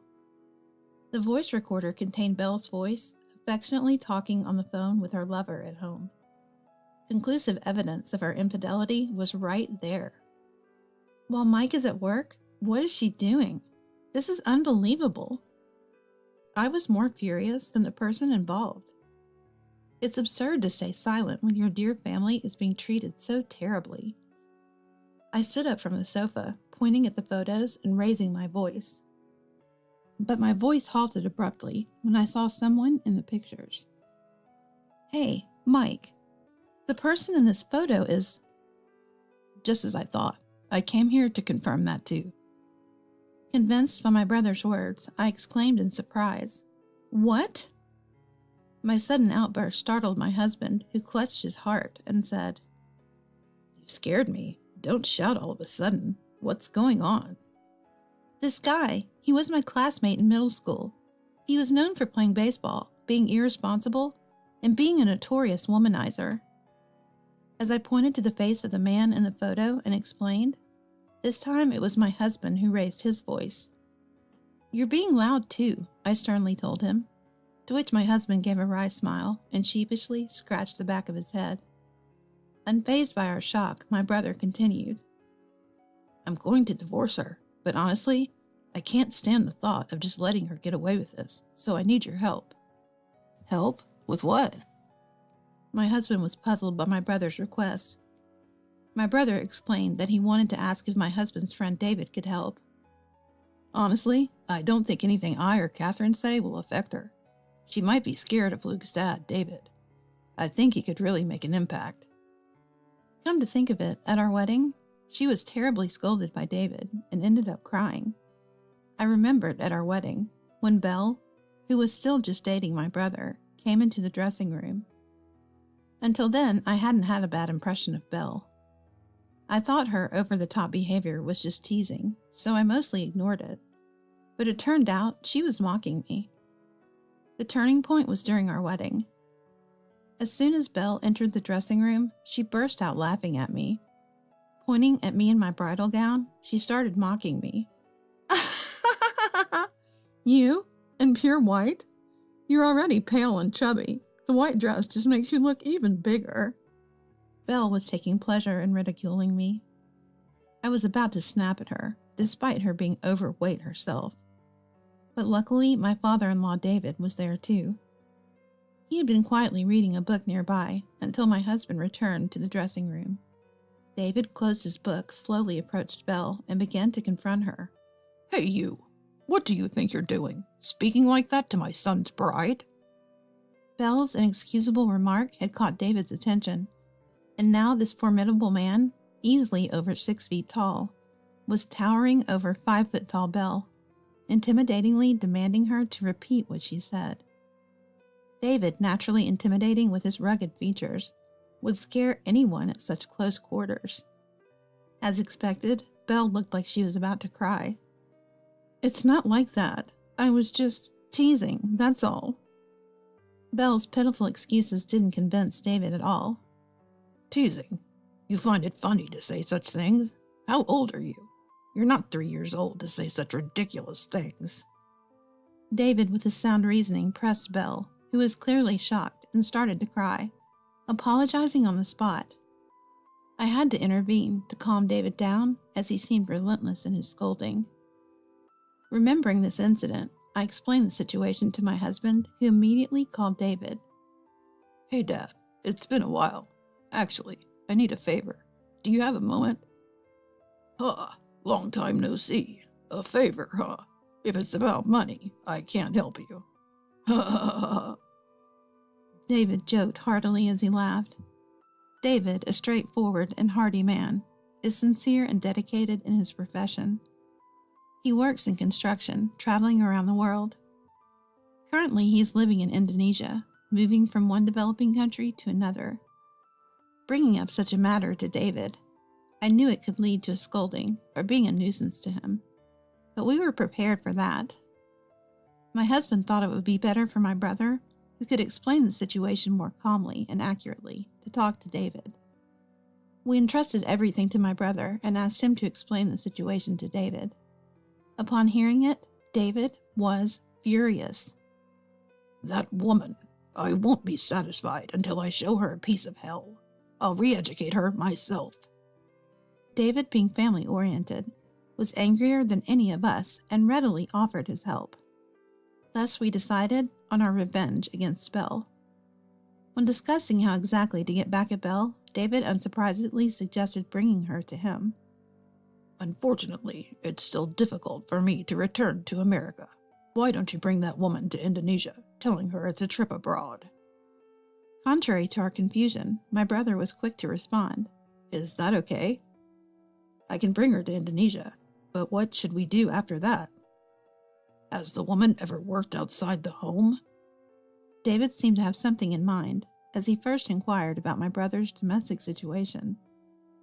She used to work in medical administration before marrying me, but has been a housewife since. She said she wanted to properly keep the house and all that. What a load of nonsense. Luring men and then talking about keeping the house. I've decided, when she comes here, making sure her plane ticket is one way only. What do you mean, David? We all exchanged surprised glances at David's statement. While we were confused, a mischievously laughing David could be heard on the other end of the phone. I'll take care of that woman for a while. I've been short of hands and looking for help. Let her work hard for a while. Maybe get in some exercise, too. David's words were laden with meaning, and I could almost see his wicked grin. I hear evil laughter. I swear never to make an enemy of this man, I thought to myself. Thus we decided on Belle's vacation trip, which was actually our revenge plan. We immediately began to put it into action. As instructed by David, we arranged a dinner with my brother and his wife and had my brother invite Belle on an overseas trip. Even though Belle threw veiled insults at us during the dinner, I didn't let it bother me. Now is the time to make fun of us like this. This is our last chance to mock us, I thought to myself. Finally, the day of departure arrived at the airport. We were astonished by Belle's extravagant attire. "What are you wearing? We're going abroad, and you couldn't dress up more flamboyantly?" Belle taunted us while putting on a large hat. To Indonesia? Does she think she's a celebrity? I wonder what this person is thinking. Are you planning to be a celebrity? Walking beside her was embarrassing, so we kept our distance and confirmed the plan with my brother. Having finished with baggage and security checks, I started whining to my brother about being hungry. "Mike, aren't you hungry? I want to fill my stomach before we go." Me too. I don't want to feel sick on an empty stomach. Then shall we go to a restaurant? Wait, if we're going to a restaurant, let's split the bill. We're already paying for your trip. Belle insisted. As expected, Belle, who is very particular about money, reacted to our actions. She had even had a big argument with my brother over paying for this trip. Despite not earning the money herself, she was acting all high and mighty. My brother and I exchanged glances and laughed. Careful not to let Belle notice, as everything was going according to plan. We headed to a floor lined with restaurants and entered the most expensive one we had researched beforehand, ignoring Belle's attempts to stop us. We ordered the priciest dishes, 2 per person, and decided to drink wine. A whole bottle of wine was prepared, and the bill came out to a substantial amount. "Wait a minute. You guys are paying for this, right? We're already spending most of our money on this trip." Belle was truly obsessed with money. Without a word, I handed the bill to my brother, who paid with his card. Belle, seeing this, started yelling at him. "What are you doing? Why are we paying the whole amount when they're the ones eating like fools?" We invited them on this trip, right? It's only natural to treat them to a meal if we want them to enjoy themselves. "I can't believe this. Are you out of your mind?" Belle continued to shout, regardless of being inside a restaurant. Successfully irritating Belle, we paid and finally boarded the plane. We enjoyed our flight in the first-class seats my brother had reserved. This too was part of the act to infuriate Belle. Throughout the flight, my husband and I continued to raise Belle's tension, enjoying expensive wines and appetizers. Belle, unable to scream on the plane, was visibly seething with anger. We found the entire situation amusing and continued to indulge in luxury while infuriating Belle. We can't help but find the scene strange. I was enjoying a momentary luxury as I continued to increase Belle's anger gauge. After nearly 8 hours, we finally landed. Though I wanted to stretch my legs after landing, we had one final act to perform. My husband and I, along with my brother, stopped at various souvenir shops in the Indonesian airport and bought a range of local products. "What are you doing? We just got here." "But we might get hungry at the hotel, right? Mike, can we buy this too?" "Sure, go ahead. Luke, you too. Don't hold back." "Thank you, Mike." We ignored Belle and kept buying items, filling our basket with local specialties and unique shirts. With our hands full, we started heading to the car that was supposed to pick us up, and that's when it happened. "Enough is enough, you guys." As we were leaving the airport entrance heading towards the parking lot, Belle suddenly screamed. The 3 of us exchanged glances and signaled each other with our eyes before turning dramatically towards her. "What's wrong, Belle? You're shocking everyone around us." What's wrong? Your nerves. How much of someone else's money do you plan on spending? Mike, aren't you being ridiculous? Why? It's a trip. We're supposed to enjoy it. If we don't, there's no point in bringing you along. Belle, frustrated with no one taking her side, finally lashed out at us. Don't luxuriate on your husband's money, you parasites. We don't need you. Go back to America right now. My husband burst out laughing, as if he had been waiting for these words. Our long-awaited moment had arrived, and our counterattack was about to begin. All right then, let's go back. Laughing at Belle's words, my husband and I turned towards the airport, pretending to leave. Go, go. You're in the way. We're staying. Just go back on your own, you beggars. Her words were like those of a small child trying to stand up for themselves. My husband and I struggled to keep up the act, as we couldn't help but laugh at her ridiculous outbursts. Should not. We need to stay composed. If Belle finds out about our plan, it will all fall apart. As we were thinking this, Belle continued to hurl insults at us. Then suddenly, David appeared behind her. Why don't you just enjoy Indonesia with me alone? David said, placing his hand on Belle's shoulder and smiling broadly. Surprised by his voice and the touch on her shoulder, Belle jumped.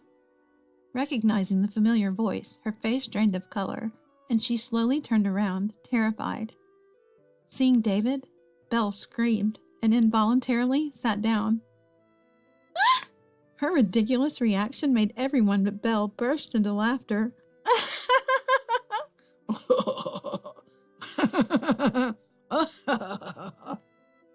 The response was so unexpected that we couldn't contain our laughter. Pretending to be surprised, my brother joked, What are you so shocked about? Well, I thought to myself that he was also a bit wicked. Belle stood there dumbfounded, probably wanting to say something but too shocked to speak. Finding her reaction amusing, my husband and I laughed until tears streamed down our faces. Unable to understand the situation, my brother crouched down to meet Belle's eye level, smiling broadly as he spoke to her. Well, we're going to head back. You take your time and enjoy Indonesia. Saying this, he lightly patted her shoulder and left her with an insincere word of encouragement. Hang in there. Before standing up. Unable to comprehend the words or the situation, Belle clung to my brother's leg, crying out, Wait, please explain what's happening. Overwhelmed by anger and confusion, Belle exploded emotionally. Why is he here? Why are you even trying to leave? What about me? You're just going to leave me here alone? You were the one who said Catherine and the others should go back. I only came on this trip because they were here. I never wanted to enjoy it alone with someone like you. What? You'll have plenty of work to do here. There's lots of volunteer work. You won't have time to be idle. Leave the rest to me.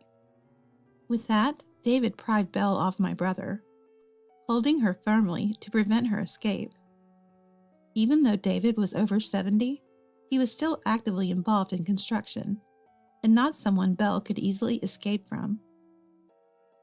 As we three were about to leave Belle behind, she remained caught by David, screaming towards us. Coward! You've been deceiving us from the start. Who's the coward here? This traitor? My words were sharp, and I glared coldly at Belle. You, I will never forgive. You'll pay dearly for hurting us. Too bad for you. Good luck with everything. Bye. With that, my husband and I, leaving Belle still making a scene in David's arms, boarded the plane to America. Belle, penniless, had no choice but to earn her way back from Indonesia. Of course, that wasn't her plan. Unable to take a part-time job, she resorted to volunteering and scraping together small amounts of money David gave her to save for her return. But earning money was harder than she thought. During the high season, plane tickets were double the normal fare. The cost skyrocketed, making it nearly impossible to return without working tirelessly from dawn to dusk. Upon our return to America, our phones rang incessantly every day. Naturally, my brother experienced the same. Both of us blocked Belle's number due to her persistence.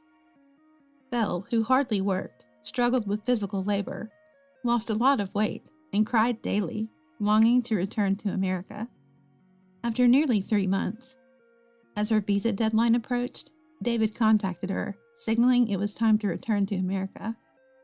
Finally, the climax. I thought our revenge on Belle was over. On the day we went to pick her up, we approached the airport with solemn faces. "There! How dare you leave me behind that day? Why are you here?" Seeing Belle upon her return, she was thin and sunburnt from working outside, clearly showing how much she had been exploited by David. Her changed appearance made it obvious. We greeted her with smiles. Her anger at being abandoned surged, but her loud voice quickly faded into a whisper, because there was another person with us, my brother and my husband, and one more. Belle, I'm sorry. Let's break up. To everyone's surprise, the person we brought was Belle's lover and my former middle school classmate. Actually, while Belle was in Indonesia, we had been in touch with him. Luring him to my house was easy, then confronting him with my brother was even easier. We laid out all the evidence of his affair and made sure he knew we were aware of his family. Do you understand the consequences if I take this to court? We cornered the lover. Tears flowing, he immediately begged my brother for forgiveness, pleading not to tell his family, promising to do anything. Hearing this, my brother successfully convinced him to agree to break up with Belle in front of us upon her return. This is how we brought him to the airport. "Wait, this can't be real. Why? Why are you here? Break up? Wait, why in front of him?" Belle was exhausted, and this turn of events was overwhelming. It's no wonder her thoughts couldn't keep up. Panic was evident on her face, fearing the revelation of her affair, but it was too late for her. We felt no sympathy for her, nor did we owe her any explanation. My husband and I silently watched my brother's actions, glaring at Belle. You must have had your fun until now, haven't you? "No, please wait. It's not like that. Please, don't say anything more." Our life together ends here. Let's get divorced. No, I don't want that. Please. I won't ever do this again. I'll live honestly from now on, so please don't talk about divorce. Belle, back in America, was in utter disbelief and cried hysterically. Abandoned by her lover and now disowned by her husband, she experienced true despair. I watched her cry and scream with cold eyes, realizing how much a person can lose control in such a situation. "Please, I'll do anything, just not divorce." Belle clung to my brother's legs, sobbing and pleading. She seemed not to care about the eyes of those around her. "You said anything?" Hearing her say anything, I walked over to where Belle was. Noticing my approach, Belle clung to me, apologizing profusely and begging. "I'll do anything. I'm sorry for everything I've done to you. Please persuade him not to divorce me." If anything means anything, then never show your dirty face to us again. Honestly, just seeing your face makes me sick. I spoke these harsh words to Belle, who was crying and begging, filled with all the resentment and hatred I had. Hearing this, Belle fell into deeper despair and was at a loss for words. After that, everything happened very quickly. Exhausted, Belle didn't argue back and was practically dragged home by her brother and the person she had cheated on her spouse with, where they started the divorce proceedings. Belle was in a daze for a while, bedridden and barely able to eat, feeling cornered, but she knew it was her own responsibility. No one was supposed to feel sympathy for her. Eventually, Belle recovered enough to hold a conversation, and she got divorced from her husband. Now she's living a life just manageable enough to get by all alone. And so our peaceful daily life returned, and we decided to thank David again. Back then, I did pay my brother back for the huge shopping and dining expenses, but to my surprise, he refused to accept it. You guys made my divorce and revenge possible. Let me pay for this. I'll thank you properly later. So we decided to graciously accept his offer. This time, We ended up going to Indonesia for a celebration party. We enjoyed the trip, relishing the cuisine we couldn't fully appreciate during our last visit, and we got a chance to see the architectural work David was involved in. Starting today, Mom is moving in with us. She's your mother-in-law, so take good care of her. Without any discussion or notice, my husband Huey brought home his mother, Isadora, announcing that she'd be living with us. To make matters worse, he had decided to turn my room into Isadora's room and dumped my belongings in the hallway. Where am I supposed to sleep now that my room's gone? You've got the hallway, haven't you? He said with a smirk as I turned to face him, incredulous. My name is Gina, and I'm a 38-year-old housewife. 5 years ago, I lost both my parents in a sudden car accident. Having no siblings or relatives, I found myself utterly alone. Craving the connection that comes with family, I was desperate to get married. That's when I met Huey, my current husband. His unwavering commitment, self-assuredness, and above all, his kindness drew me in. We dated, got married 3 months ago, and have been living together since.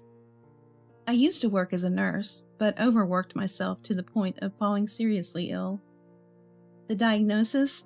Burnout from excessive work. When I told Huey, he said, I've been worried you're pushing yourself too hard. Your health is what matters most. Let me handle work. Why don't you wait for me at home? His concern for my well-being touched my heart. Though hesitant to leave my nursing career, I knew I could return any time thanks to my credentials. So I quit my job and decided to be a full-time housewife. But that's when things began to change between Huey and me. He started to restrict what I could do, saying it was for my own good. But it escalated. Before I knew it, he began to control every aspect of my life. Feeling obligated because he was supporting me financially, I adopted the mindset that I must obey him. Life went on like this for about 6 months, until one day, I returned home from grocery shopping to find Isadora there. I greeted her, thinking she had come for a visit. Heading to my room to put away the groceries, I found all my belongings dumped in the hallway. Confused, I stood there until Huey came to explain. My in-laws divorced when my husband was little, and he was raised by Isadora, his mom. He hadn't seen his father in years and was very attached to Isadora. For quite some time, he'd been planning to have her move in with us, unbeknownst to me. I was stunned to hear that these plans had already been in motion. Just then, my husband dropped another bombshell. Mom has been doing everything by herself for years. She's getting up there in age, and I want to make her life easier. So, starting tomorrow, make food for 3 people, okay? Take care of all the household chores, and don't bother Mom with them. Got it? Before I could fully understand what he was saying, he added unapologetically that since there's no room for Isadora in this house, she'll be using my room, and my belongings were tossed into the hallway because they were in the way. When I asked where I would sleep, both my husband and Isadora just laughed.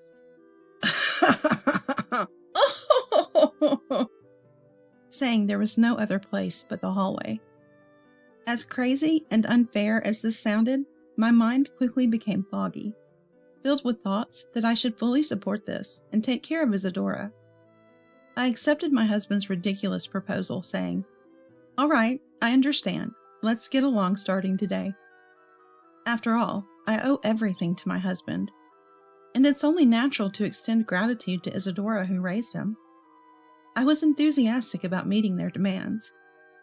Living with Isadora, both she and my husband began to criticize every little thing I did. "You're terrible at washing dishes. Are you really that stupid?" Today's meal is too salty. Are you trying to kill us? I became the target of their verbal abuse. So there I was, mentally and physically drained, ultimately spending my nights sleeping in the hallway. I didn't recognize the absurdity of my situation. Whenever I felt tired, I blamed myself for not doing enough and obediently went on with my day. Then one winter day, Isadora ordered me to clean every corner of the house and prepare a dinner worthy of a luxury hotel for someone special she was bringing home.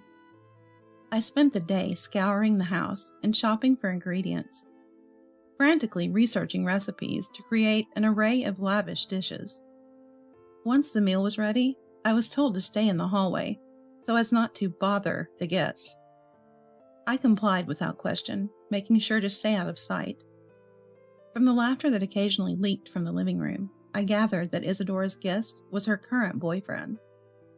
As the night wore on, I heard that the guest would be staying overnight. Isabella told me to wait in the kitchen, adding, "Gina, if Louis finds out you sleep in the hallway, he'll be shocked. It's not a good look. Could you just sleep in the kitchen tonight, okay?" I was used to listening to my husband, so I went to check with him. He seemed to be in a bad mood from work and yelled, "Don't come in here for every little thing. I don't want to see your face," before hitting me. Being hit was nothing new, so I left quickly to avoid making him angrier. Since I couldn't confirm where to sleep with my husband, I decided to sleep in the hallway as usual. Early in the morning, I was awakened by a surprised male voice and looked up to see a man staring down at me. I didn't see his face yesterday, but it's probably Louis, Isadora's boyfriend. What are you doing here? Do you sleep in this house? Caught off guard, I told him the truth. I'm Huey's wife and usually sleep in the hallway. Seeing my nonchalant attitude towards the situation, Louis paused, then asked for my contact information. When I told him I didn't have a cell phone because my husband manages it, he suggested meeting at a nearby cafe when the sun comes up. He asked me to come secretly, without telling my husband or Isadora. His serious gaze convinced me to agree.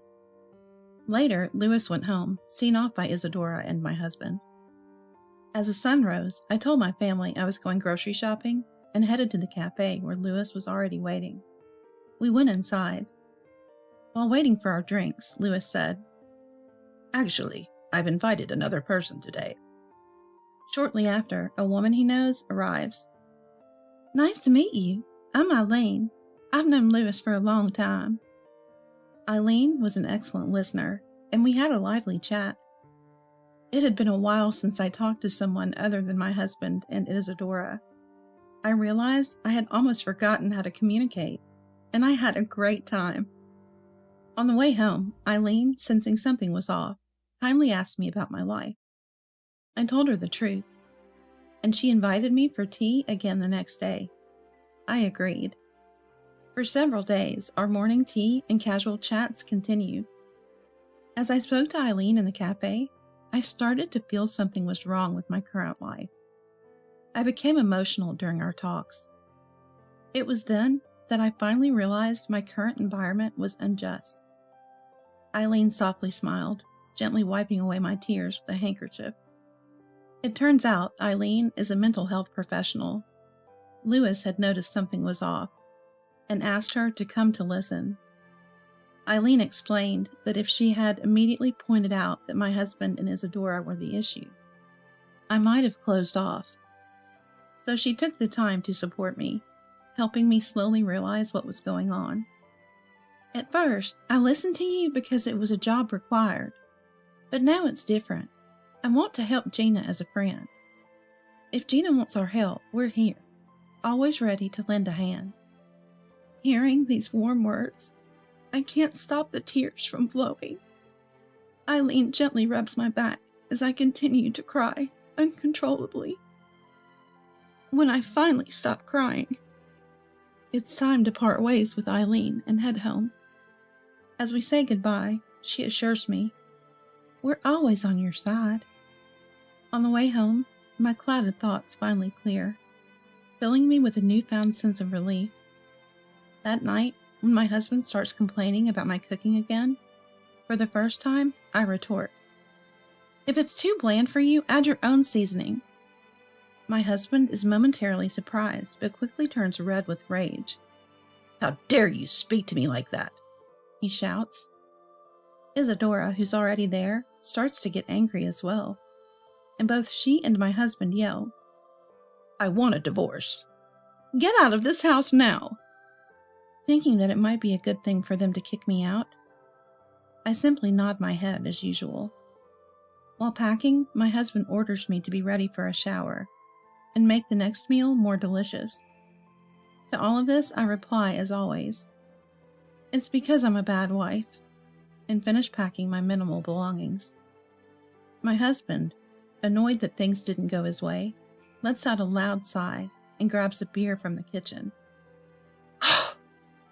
Ignoring him, I take my bags to the front door. Isadora follows me, letting out an obvious sigh. If you're really sorry, I might forgive you. Now go do the dishes. No, I'm leaving because my husband told me to. Upon hearing this, Isadora goes to call my beer-drinking husband. Ignoring them both, I walk out of the house and into the waiting taxi, putting distance between myself and that home. Inside the taxi, I wonder why I'd ever listened to such people. Maybe unconsciously, I didn't want to sever family ties. Realizing that I had been enduring my husband and Isadora's unreasonable demands and verbal abuse for this reason makes me firmly decide once again that I will divorce for my own freedom. Given the toxicity I had endured through the divorce, I had already begun preparations to claim financial compensation. Along with the divorce papers, I sent an invoice. Ever since I left the house, my phone was bombarded with calls and texts from my husband and Isadora, all of which I ignored.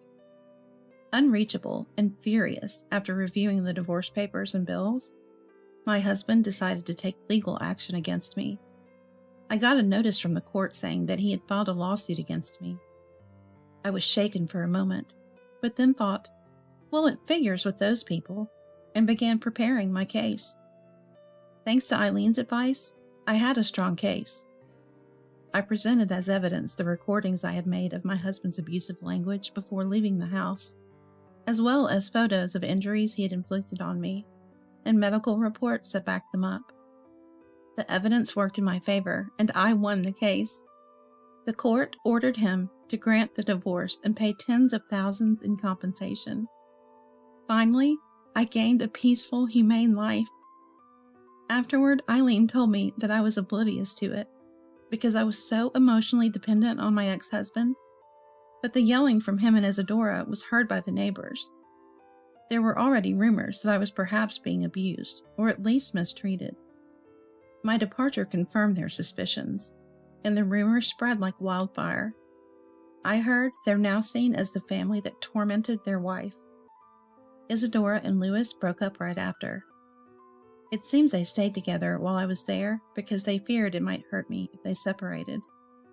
Isadora was apparently devastated, clinging to Louis's feet and crying, but he firmly told her, I can't be with someone who doesn't value their son's wife and family. I can't imagine a future with someone who can't feel gratitude for the people close to them. Since I left the house, my husband was forced to take care of household chores, something he was never good at.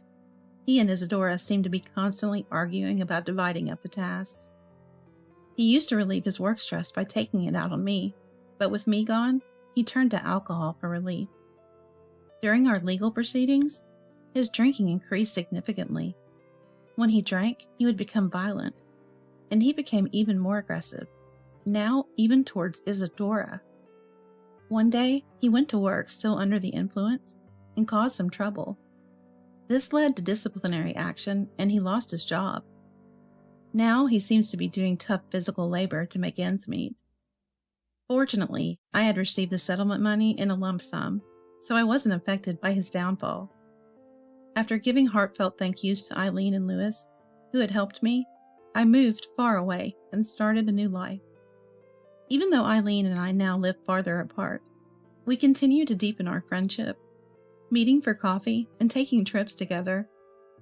Though this was an awful experience, and I didn't gain a family, I found something equally valuable: true friendship.